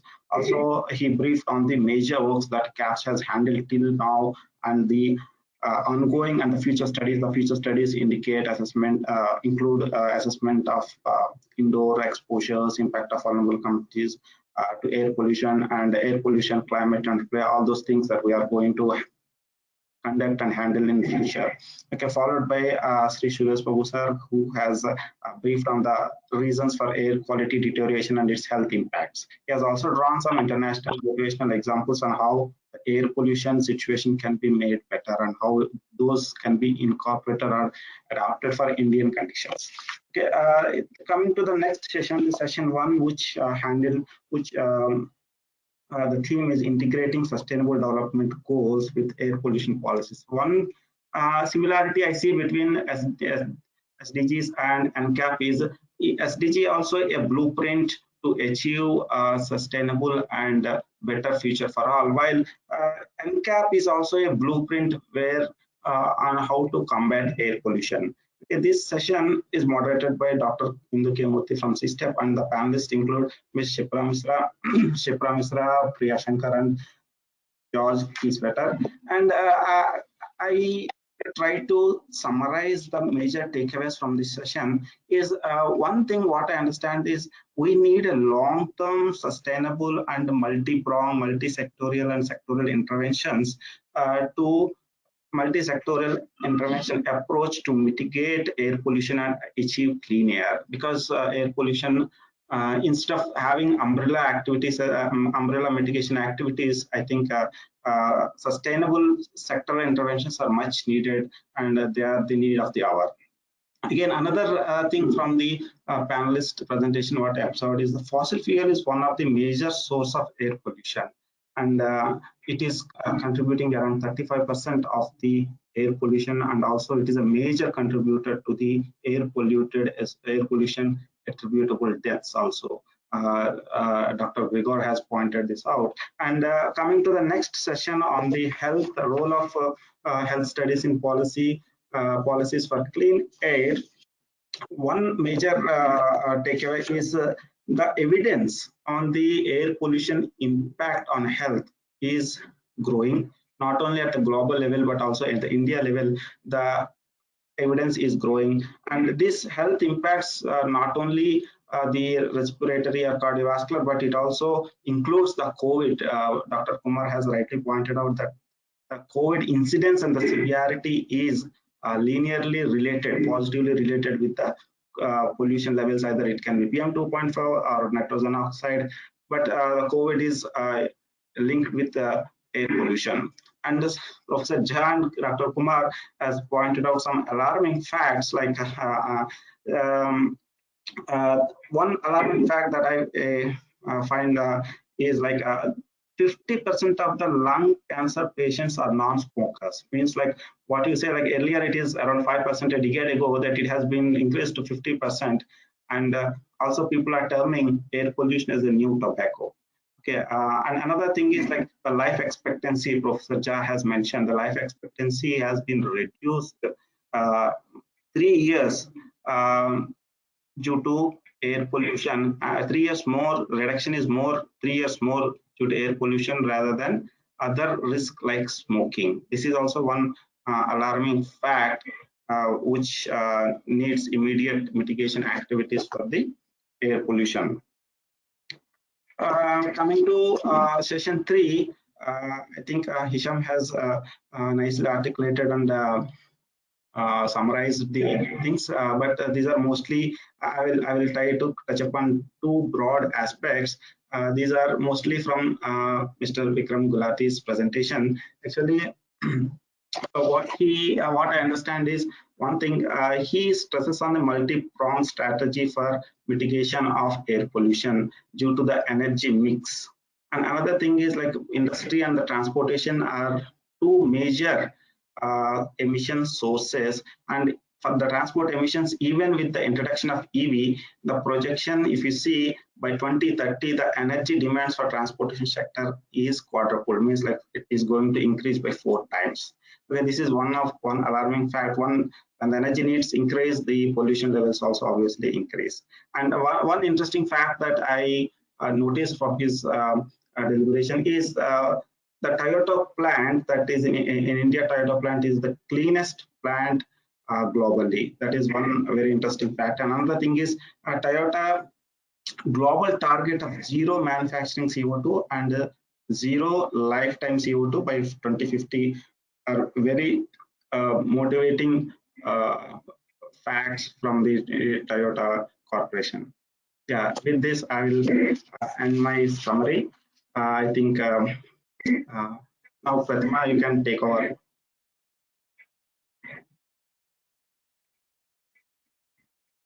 Pratima? Yes, thanks Shrikant for providing the detailed insights of today's work and today's conversation.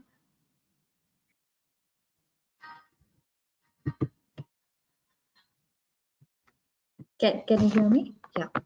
Thank you so much, Shrikant, again for summarizing the key highlights of the sessions that we had today. I thank everyone for attending day 1. Day 2, it's going to be more interesting, where we are going to talk about interventions required for indoor air pollution, occupational exposure, and on how to use low-cost sensors for measurement, air quality measurement in the cities. Again, that's an expert class. Apart from this, we have a very interesting panel discussion that will happen on pathways cities need to follow for adopting, for achieving cleaner air. So we will see you tomorrow. Thank you everyone who have registered for the expert class today. Kindly stay back and do not leave the platform. Thank you. Hello everyone, welcome back. It seems there is some technical difficulty at our experts end. So our in-house expert, Dr. Shrikant, is going to take the class. May I request Dr. Shrikant to join? I'll just briefly introduce Dr. Shrikant. Dr. Shrikant is the Senior Research Scientist at CSTEP. He previously worked with the University of Washington as the project manager. He has also worked with IIT Bombay as a postdoc fellow with CMR Institute of Technology as an assistant professor, and with Vikram Sarabhai Space Research Center, ISRO, as a scientist. He has an experience of around 17 to 18 years handling various instruments for monitoring, reference grade instruments, semi-reference grade instruments, mobile measurement instruments, and low concession network instruments. So over to you, Shrikant, for taking this class. Thank you so much. Yeah, sorry for the technical issue. Due to some technical issues, Dr. Michael Johnson was not able to join. I'm not Michael Johnson. Okay, I'm Shrikant. Okay, I will be sharing my knowledge or experience, whatever I have, with my experience, whatever the knowledge I gain based on the experience on personal monitoring. I will try to do justice to this presentation. Okay, most of these slides doesn't belong to me, and mostly I will cover whatever I know. Okay, Anirban, can you go to next slide?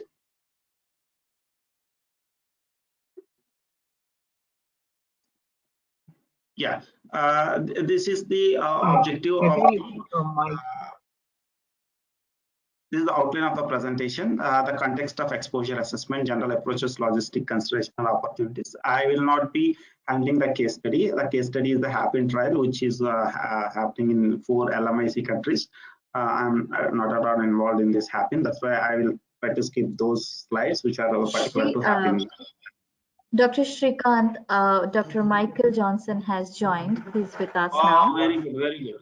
Very good, very good. Thank you, thank you. Perfect. Apologies. Hello, Dr. Michael. Sorry to show up a little bit late. It's perfectly fine. We were trying to fill in up. So yes, let me just introduce everyone. We have Dr. Michael Johnson, who is a technical director at Berkeley Air Monitoring Group. He works primarily in the field-based measurement of household energy projects, including studies on STUF and performance, its usage, exposure, personal exposures, and health impacts. He's leading the exposure monitoring effort for the Household Air Pollution Intervention Network HAPPIN trial, and is also co-author of the WHO Indoor Air Quality Guidelines for Household Fuel Consumption. He's also heavily involved in the development of international standards for cook stoves, focusing on the development of performance targets. We are really happy to have you, Dr. Johnson, here for the expert class. Over to you. All right, thank you so much. And yeah, again, apologies. We have a toddler who is having a little bit of a problem this morning, and it's quite early. So again, apologies to be a little bit late, but very excited. And thank you to the organizers for inviting me to have me here. This is a great event, an important event, and I'm very happy to share what I can about exposure assessment. So I'm going to talk a little bit just generally about exposure assessment studies, some of the opportunities and challenges, and then also going to give a little bit of background and talk about the HAPPIN trial that Pratima mentioned in the intro. So next slide, please. So Dr. Johnson, we have given you the access keyboard and the mouse, so you can try clicking at your end and change the slides. Perfect. Next slide to myself. Here we go. Yes. All right, there. Yeah, so this is just to outline a little bit of context about doing exposure assessment as opposed to other types of air pollution studies. What are some general approaches to use? Some of the logistical considerations you have to think about when you're doing exposure assessment studies, and then some of the opportunities, and then again, a case study on HAPPIN trial. Okay. So context, doing an exposure study is usually somewhat involved and takes a lot of work and resources. So you want to be careful. Do you actually want to do an exposure assessment study? So it's important to think about why you want to do it. So the reasons why it may be important. Number one, maybe the models or proxies that you usually use to try and estimate exposure just don't work in this context. So ambient measurements might not be appropriate because they aren't a good proxy, for example. or surveys aren't a good proxy because you're not getting the type of information that you need to estimate exposure. Or maybe you're building a model and you need to validate and test the performance of the model against standard that is an exposure assessment or exposure samples. Maybe you're in new or unique environments, so there's just not information available that you could use for a model, or again, the assumptions of using other types of measurements or proxies won't be good. In unique environments. So I have a picture here, and most of what I work on is household air pollution. And in those places, you have really strong, distinct sources where people are exposed to high peak concentrations of particulate matter, carbon monoxide, etc. And then the rest of the time, you have just kind of lower background concentrations. But that's an environment that's really hard to model well, because you have exposures that are being driven by these short-term high peak exposures, and then not as much for the rest of the day, as opposed to kind of more general, longer average exposures you might have in other environments. Another reason why you might need to do exposure assessment is because you really need precise exposure estimates. Maybe you're doing an exposure response study where you need those really granular exposure results, or maybe again you're developing models where you need those exposure estimates to be very, very precise and accurate. The other thing to just consider when you're thinking about doing exposure assessment is, what does this look like along the environmental health pathway? So this is kind of like a semi 3D version of the environmental health pathway. And again, this slide is from doing exposure assessment in household energy, so that's why it's kind of looking at household characteristics. But I always find this helpful when I'm thinking about research question or research study. You have your sources of air pollution. In this case, we're looking at a stove inside, but then you also have outdoor air pollution, which can get indoors. You have the characteristics of the house, ventilation rates and volumes and geographies. Are you looking at something that's important in terms of health? Or are you looking at ecology? Are you looking at climate? There are all these different things that you could be looking at. So thinking about where your specific question lies in the environmental health pathway can help you kind of think about theory of change or your kind of causal chain that you're trying to look at, whatever the case might be.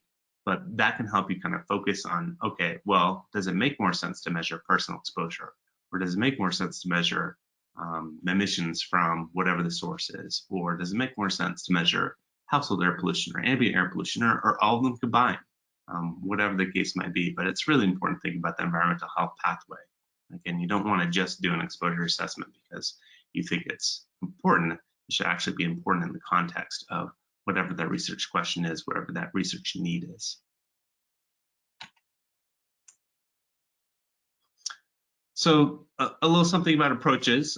This is a short session, so this is not a deep dive into methodological study designs and things like that. So this is just a few things to kind of consider.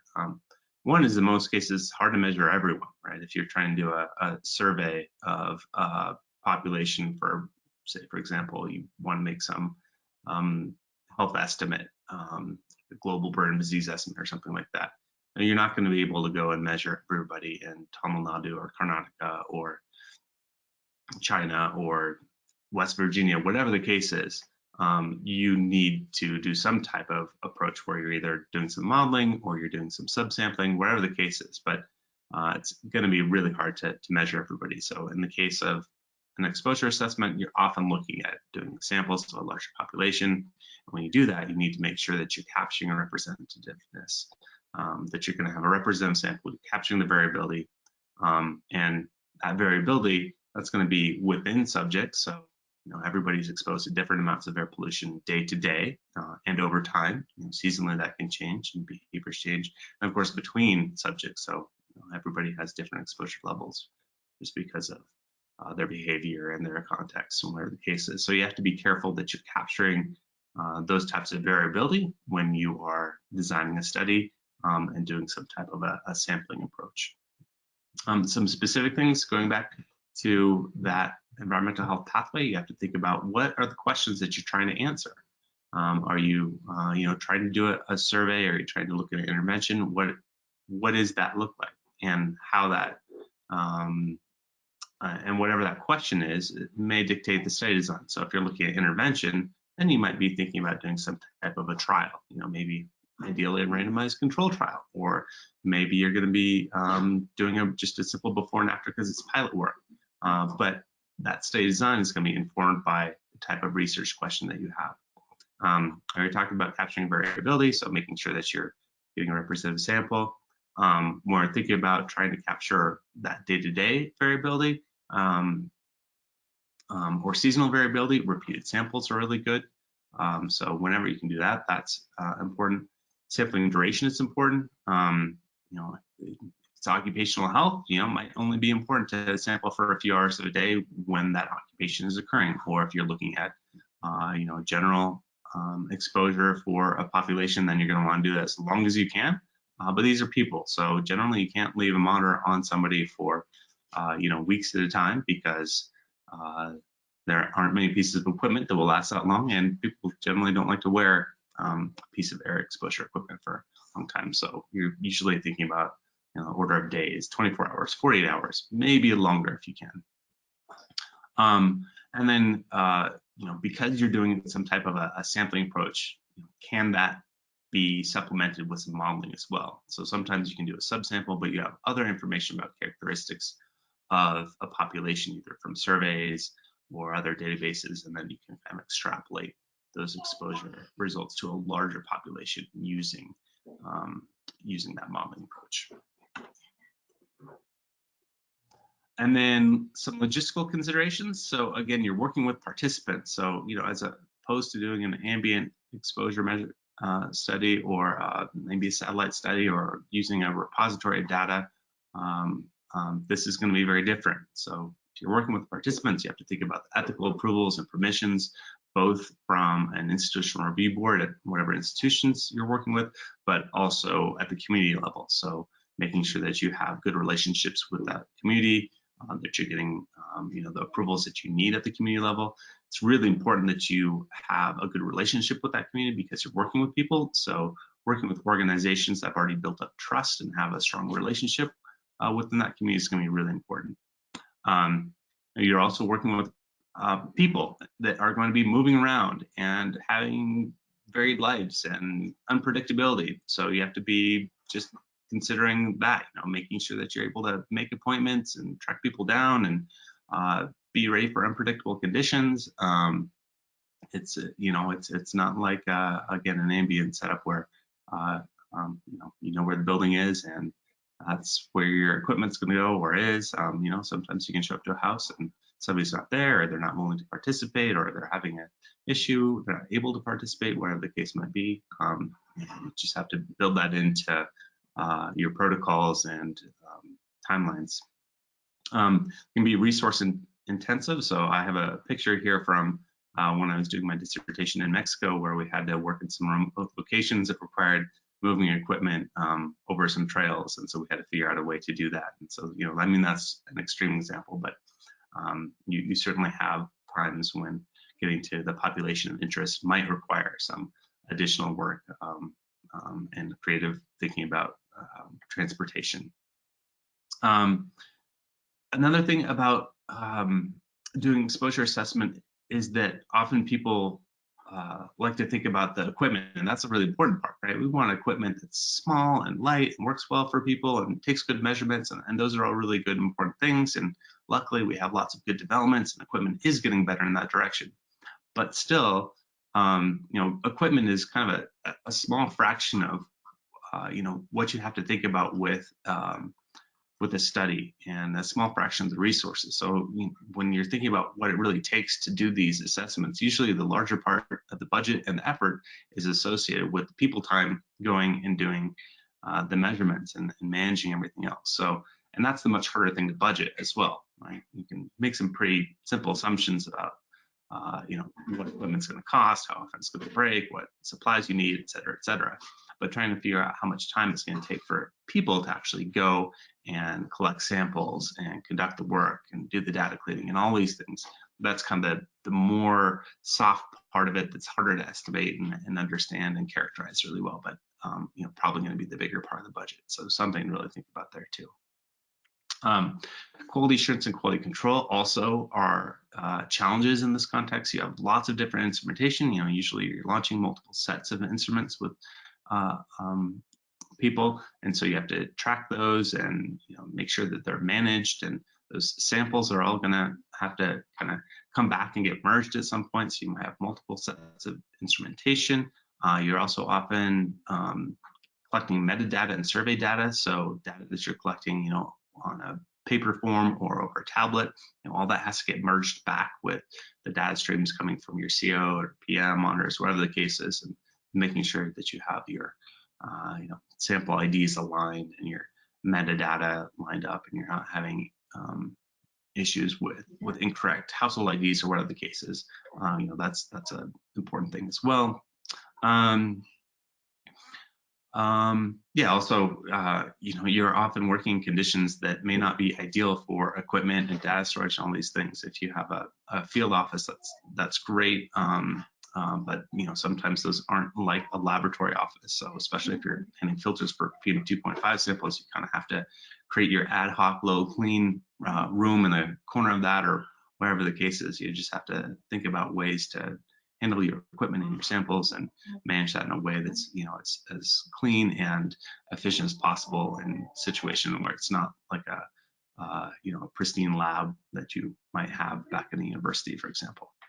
And that comes along with the next one, which is just moving and transporting samples. So, you know, if you're at the field office or collecting them remotely, you know, especially for PM samples or filters where you have to keep them cool, you know, trying to figure out ways to maintain that as they get back to wherever they can be weighed or analyzed could be a bit of a challenge. So just some, you know, a whole bunch of things to think about that are kind of important for exposure studies.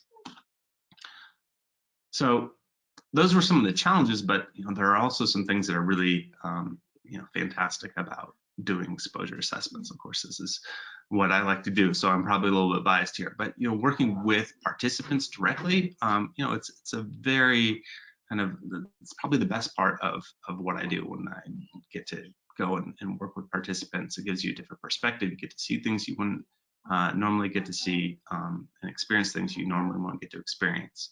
And that's nice from a personal level, and, you know, makes you feel connected to your research.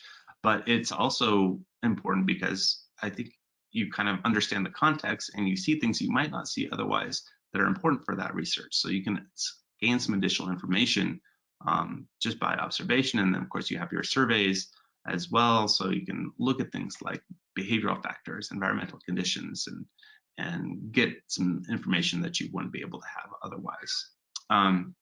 Another part about exposure studies is that they're highly collaborative. I don't know of any exposure studies that have been done by, you know, just one or two people. You're always working with a group of collaborators and field staff, and of course you have your participants and community groups and things like that. And so it's a very you know, rich and collaborative experience that is great for building relationships and thinking about new research studies and things like that. So that part of it is really good as well. And then the other part is that there are so many additional research questions that need to be answered with exposure, right? You know, just in household energy, the number of pollutants that we measure, we're almost always focused on PM and CO, and there are a very limited number of studies that are looking at other pollutants. You know, I would love to know you know, what the ultrafine exposure is for this HAPN population I'm about to talk about, but we just don't have the resources yet. But that would be super interesting because they're transitioning to a technology that's we think is cleaner in terms of PM and CO, but maybe not with ultrafines. We're not sure. And again, in household air pollution, there are a lot of studies that have been done on women, but very few exposure studies that have been done on men or children. You know, children are just harder to monitor. I mean, those are just a couple of examples. So, you know, and this is the area that I work on, but I feel like we're just kind of scratching the surface of what we know about exposure right now. So, you know, I think it's an exciting area. I think there's a lot to study and lots of opportunities for additional research. All right. So that's just a little bit of background about exposure studies. And what I want to do now is give you a little bit of an idea of what we're doing with the Household Air Pollution Intervention Network trial. And so this is just going to give you a little bit of a taste of an exposure study. Well, this study itself is a health study, and I'll get into the kind of overall goals in a second here. But I'm just going to present the methods for the exposure. Right now, we're just at the very end of collecting the data, and until we have all the data collected, we can't unblind the results. And so I'm not going to be sharing results in this. I'm just going to be talking about the methods. But I want to highlight the PIs, the BPIs for this project: Tom Clausen, Emory University, Jen Peel at Colorado State, Will Checkley at Johns Hopkins, and our funders, of course. So this is funded by the U.S. National Institutes of Health and the Bill and Melinda Gates Foundation. And we have a lot of different collaborators on this project. This is a very large project that's taking place in 4 different countries. The field sites are in 4 different countries, and then institutions all over the world. So the place where the measurements are being conducted, they're in Rwanda and Peru, India, and Guatemala. And in India, they're happening in Tamil Nadu, and the group that's leading that is at Sri Ramachandra University, being led by Upana Balakrishnan. I believe she is talking, or maybe talked a different session, but she's a great scientist, and she knows as much about exposure assessment as anybody on the planet. So, she's a great resource, and it's a great group to work with. We're very lucky to work with her on this project.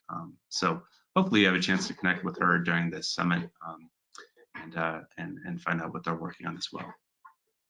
All right, so the aims of HAPPEN, number 1 is this is an intervention trial. So the intervention in this case is an LPG stove and fuel, and the biggest picture question is that having an effect on health? And so just looking at whether or not the provision of LPG and free fuel is going to have a health benefit.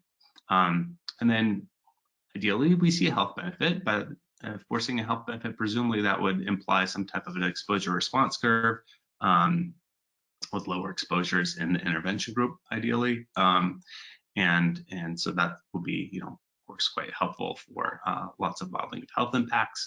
And then another aim is looking at the relationship between the intervention and biomarkers of exposure and health. So there's an entire biomarker core that's involved. I'm not going to talk about biomarker exposure during this, but that's a really exciting avenue. I mentioned there are lots of different research questions associated with exposure, and this is one as well. So biomarkers is a great place to get involved in exposure studies. Right, so the health outcomes that we're looking at, these are just the primary ones. There are many secondary ones as well, but we're looking at birth weight for kids, and we're also looking at stunting at year 1 or growth and development, and pneumonia in the first year of life, and then in the older adult women, we're looking at blood pressure. So it's kind of an indicator of cardiovascular disease. So this is the study design, and I mentioned it's taking place in 4 different countries: Rwanda, India, Peru, and Guatemala. And in each of those countries, we've recruited 800 pregnant mothers, and then they get randomized into the intervention arm or the control arm. So 400 is a balanced design, and then we're going to follow them for about a year and a half. And so we're following the pregnant mothers through birth, and then 1 year of childhood as well. And then we are also looking at any adult women that are in the house additionally. So we thought we might get about 25% adult women in addition to the pregnant mother, but looks like we're probably going to be closer to about 15% based on enrollment. And also following them through those 18 months with the health and exposure measures. And then I also just put in a screenshot here of a article from Environmental Health Perspectives that's available that covers the the design and rationale for HAPPEN. So if anybody's interested in taking a deep dive into what the study looks like, because there are lots of different components, this is just kind of scratching the surface. You're welcome to dig in there. So the intervention itself, again, it's an LPG stove and fuel, and it's being provided for free. The stove has at least 2 burners. I believe there are 3 in Guatemala to account for different cooking practices. And then that LPG is provided for free, and it's delivered to the house. So we're trying to make this as easy as possible to transition to LPG. The idea here is not this is necessarily realistic. It's an efficacy trial, which means we're trying to really drive down exposures to make those exposures as low as possible so we can see health effects. So, even though it's an efficacy trial, we are using a realistic fuel, a scalable fuel in these places. So this is, the type of technology that is hopefully accessible and scalable in these locations, even if this specific trial with the provision of a free stove and free fuel, it's not terribly realistic unless you have, some type of really big subsidy or program supporting it. We're along with the technology and fuel themselves, we're also we have a behavior team that will support folks if we see that people aren't using the LPG stove. So we'll go visit, see if something is broken or if there are other challenges they're having with transitioning their cooking for whatever reason. So really trying to promote, again, exclusive use of the LPG stove. And again, it was free. And you can see in that picture, there's somebody on a motorbike. So we had to find creative ways to make sure that we could get LPG to some of these homes. And we've had really good distribution partners to help us with that at the different research centers. So this is just the theory of change, right? So if you start with that intervention that I was just talking about, you have your LPG stove and your supply of LPG and your behavior change reinforcement team. That's kind of step one. You have your intervention, but then can you actually deliver that intervention? That's what the fidelity is. So do you actually get the stove and the fuel to the people when they need it? Are they working well? Things like that. So that's the next step. And then once you have done that, you hope that that stove is actually used and displaces the traditional, cooking technology that people are using. So that's the intervention adherence. So that's where you look at actual usage rates of the technology in the household. And then presumably if that happens, you are going to have some changes in exposure. You're hopefully reducing emissions of PM and CO by having people use this intervention. And so hopefully that translates into an exposure contrast. And then if you have an exposure contrast and you have lower exposures than your intervention arm, that will ideally result in health benefits. And in this case, the health outcomes of birth weight stunting, pneumonia, and blood pressure. So that's kind of the theory of change. And the part that I'm focused on is this exposure piece, which is often measured as kind of a proxy for health benefits. But here we're lucky because we have to directly measure the health benefits as well. All right, so to give you an idea of where we are, the study kind of started back in April of 2018. That's when recruitment started, and that line you can see moving up is the number of households that were included in the study over time, and so you can kind of see it ramping up over the enrollment period. And it was a rolling enrollment, so that happened over, oh gosh, what was that? About a year and a half or so. And then, but during that, we're doing lots of measurements. So as soon as people are recruited and randomized, we're doing baseline measurements and follow-up measurements, and following that 18-month period.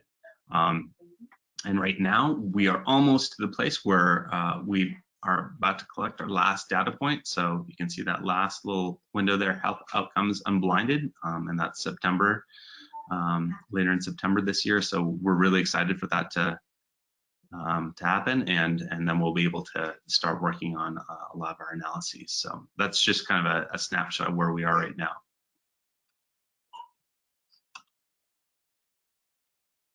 All right, so let's get back to the exposure and stove use assessment. So for adherence, this is the part of displacing traditional technology, making sure that people are using the intervention. And the reason why this is so important in this case is if you look at how much traditional wood stove or charcoal stove use it takes before you start to exceed WHO guidelines inside of the house, it's not very much. Like when you do some modeling, it only takes about 10 minutes of emissions of these stoves a day before you're getting up to WHO levels on an average basis of the house. Or if you kind of average that over the course of a week, that's probably 1 or 2 uses a week. So we're really trying to displace those technologies, which is why we have such an emphasis on providing the free fuel and supporting these behavior change activities, right? And that's kind of a big part of our work, is making sure that we are monitoring that adherence as well. And so the way we're doing that is with stove use monitors. And so this is one of the gizmos I'm going to talk about. It's not very exciting in terms of the kind of fundamental technology. When we measure stove use, generally we're just measuring temperature. So this is a fancy thermocouple that you can place on a stove.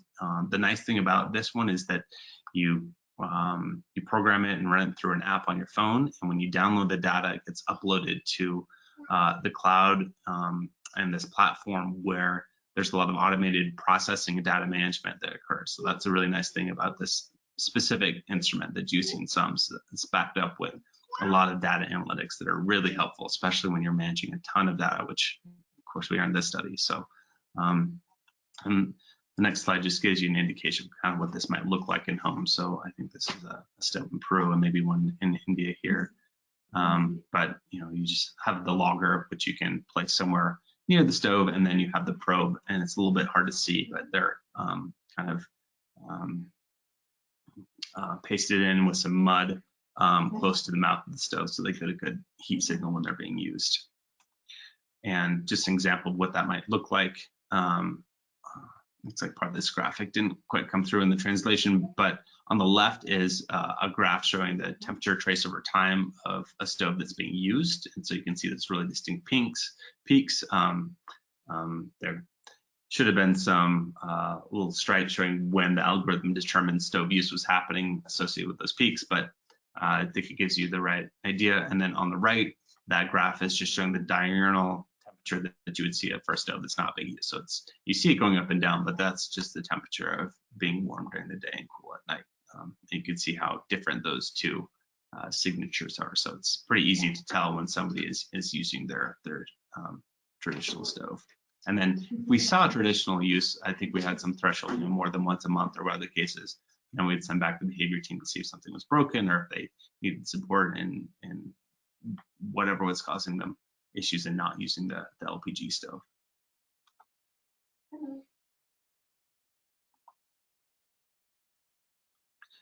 All right, so that adherence is an important part because that leads to the exposure monitoring, and this is what I'm mostly focused on. And again, we have another article that's in that same issue of environmental health perspectives that details the approach that we're using. So if anybody's interested, they're welcome to dig into that article and take a look.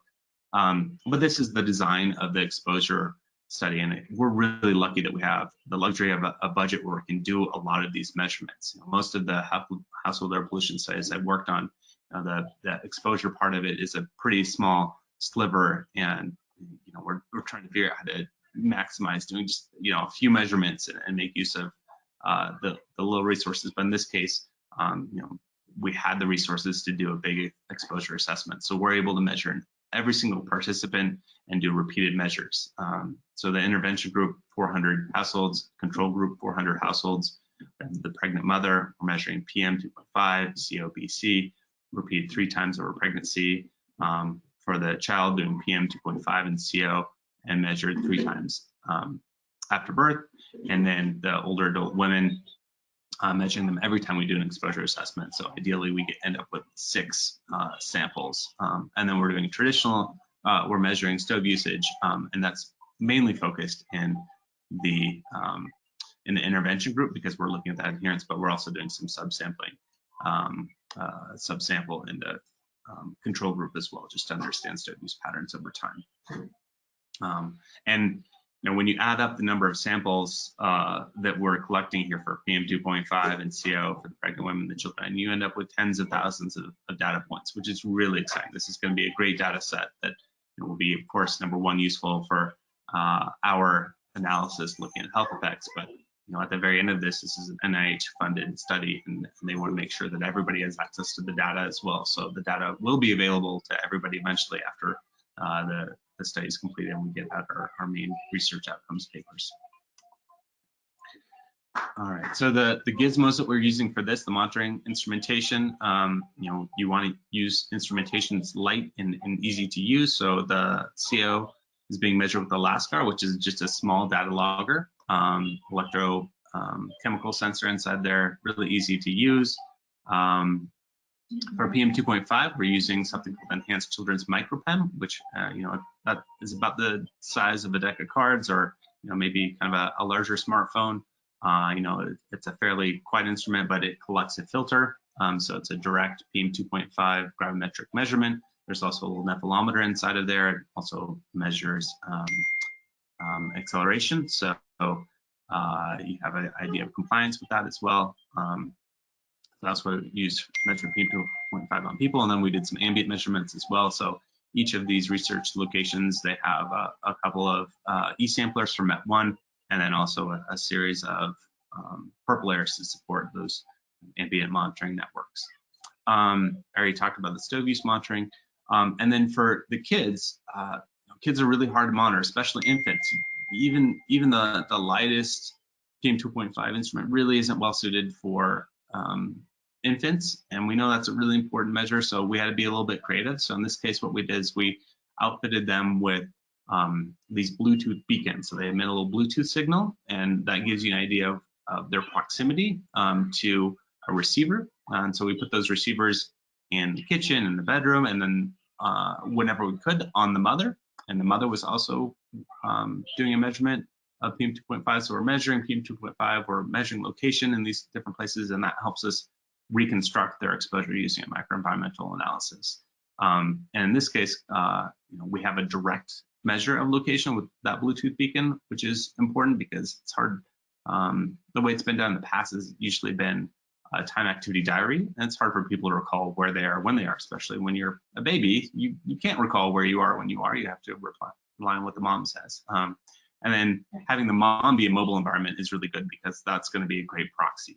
Generally what we're seeing when we're measuring the mom and the kid at the same time as the kids with the mom most of the day. So that kind of mobile microenvironment, the mom, thinking of the mom as a mobile microenvironment works pretty well as a proxy for the infant's exposure.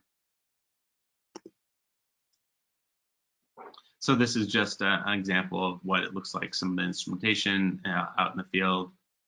So you can see we have kind of customized garments or vests that people wear that have little pockets to hold the instrumentation, the ECM and the LASCAR CO logger. And then somebody's setting up some instrumentation outside of the house as one of the microenvironments. Same down below and up in the corner. These are just the kitchen microenvironments that are being measured. And then just a picture of the equipment getting ready to be installed as well. So just a couple pictures to see what it's like in some of these environments. So some final notes on Happen. I mentioned this earlier, but this is going to be a really unique and I think powerful data set. We're going to have tens of thousands of mean daily exposure estimates, and that doesn't even count the real-time data that we have from the nephelometers inside of the ECM, the real-time data of the CO LASCAR loggers.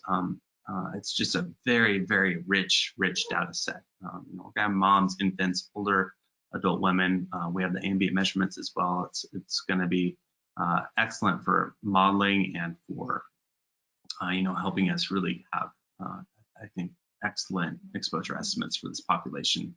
I didn't mention this in the study design earlier, but we're also doing an intensive subsample. So in about 10% of the homes, we're doubling the number of measurements, and we think that'll be really useful because we can use that as kind of a reference to understand if our regular sampling is doing a good job of estimating what we would think in this 10% of homes would be a better long-term estimate of exposure. So we can use that as kind of a check and also for some modeling. We have all these ambient measurements that's going to help us track sectoral trends, and I think we have recognized the importance of looking at ambient air pollution impacts, and in this case, it's going to affect our exposures as well. So we want to know how much they're contributing to exposure in these populations as well. We're also going to be doing a source apportionment analysis. Right now, we're doing some source apportionment from the pilot work that we did for HAPPEN, but we're hoping to do a much larger effort for the samples that we're collecting as part of the trial. So we have these tens of thousands of samples, and we can do chemical analysis on them, and then do some PMF analysis and try and get an idea of what some of the exposures are related to, aside from just the cooking. And then, of course, these are all being conducted at the same time as the health outcomes are being measured and the biomarkers are being collected. So, that is the structure of the design. That's what we wanted to do, but just highlighting the kind of uniqueness and importance of that. Having this data set is going to be super powerful for looking at those relationships. So really excited about that. And I'm talking about this, but I, and I'm helping coordinate the exposure assessment, but this is a big project with lots of investigators. So, this is just from one of our annual meetings. We have lots of people involved in this. And of course, all of this work would not be possible without, their help and input and their energy. And then maybe the biggest thanks of all is to the folks who are actually out in the field collecting and doing the work, and of course our participants. They're the ones who are putting up with us, coming and doing all these measurements over time, and have been absolutely wonderful and gracious to invite us into their homes. So definitely want to thank them as well. And then the last 3 slides here, I just copied and pasted the publications that we have so far for HAPPEN to date right now. And so most of these are kind of preliminary papers, but people are welcome to look through this. There are 3 in that environmental health perspectives issue on methods, the overall study design, the exposure assessment, and then another one, the biomarkers. So that's a really good kind of suite of papers if people are interested in taking a look at what's been done HAPPEN so far. So thank you very much. Really appreciate, again, being invited to share, and looking forward to questions and discussion and learning from other folks. Thank you, Dr. Johnson. That was really insightful, and I personally have learned a lot, and I'm sure our young researchers and academicians who have joined us would definitely have benefited from this. We have a couple of questions, but due to time constraint, what we are planning to do is we'll compile all the questions and then send it out to you to get your response, and then we will send it that sheet to the all the researchers who have joined here with us today. All right, is that fine? Yep, no problem. Happy to respond that way. And I left my email in there previously, so if anybody wants to reach out to discuss anything, feel free to do so. Definitely. Thank you so much for taking your time out from the busy schedule, and hope your kid gets well soon. From the child this morning as well, so she had some important things. Right. We hope that she gets well soon, fast, and you're able to spare some time. Absolutely. All right. Thank you. Thank you. Thank you for joining us today, Dr. Johnson. Thank you. So hello, everyone. Again, we have Dr. Girdhar Babu, who is going to take the expert class again at the second half. So Dr. Girdhar Babu, as I mentioned earlier, is the head of Life Course Epidemiology, Public Health Foundation of India. He's a professor and head of the institute. In the past, he has worked with WHO to lead the effort to stop polio transmission in the state of Karnataka. He has been awarded the prestigious Team Science Grant by a Department of Biotechnology, Wellcome Trust India Alliance, for leading a consortium of 18 investigators across 6 premium public health institutions in India. He is also the regional representative of LMICs on the Doha International Society. So we are happy to have Dr. Girdhar Babu with us today on this expert class. Over to you, Dr. Girdhar. Thank you, Dr. Singh. And at the outset, I apologize profusely, extremely, because I always remember what my mentor used to say, better never than late. But today, for some unforeseen circumstances, I just could not join earlier. So thank you, everyone. And thanks the organizers for having the patience and still sticking with me on this session. So I am not an expert on personal exposure monitoring. I am an epidemiologist who is doing population-based studies. So I'm an accidental researcher when it comes to air pollution, but my main objective is to look at the life course determinants of ill health and how we can do any primary prevention efforts, right? So with that, let me, do I have the privilege to share the slides? Okay. Okay, great, it works. Yes. Fine. Thank you. So in terms of understanding how air pollution affects both ambient and also indoor, in the cohort studies that I was doing, I wanted to examine how air pollution affects especially women of childbearing age and how it affects children at a very young age. So we wanted to start with what is already known and what is available. So you're all aware, within the same environment, air pollution concentration can change substantially between, where we keep the measurements, whether it's fixed or whether it is attached to the person directly. So fixed location monitors cannot account for the time of a person near the source. So since we are mobile, we might be going around. The misclassification of air pollution that occurs from the fixed location to estimate that we still need personal measurements. So therefore, they're good as an ecological data point, but personal data monitoring is more important. There's a lot of time and cost involved in directly measuring health outcomes. So therefore, any reduction in pollution levels can be monitored only by measurements. So therefore, they're good,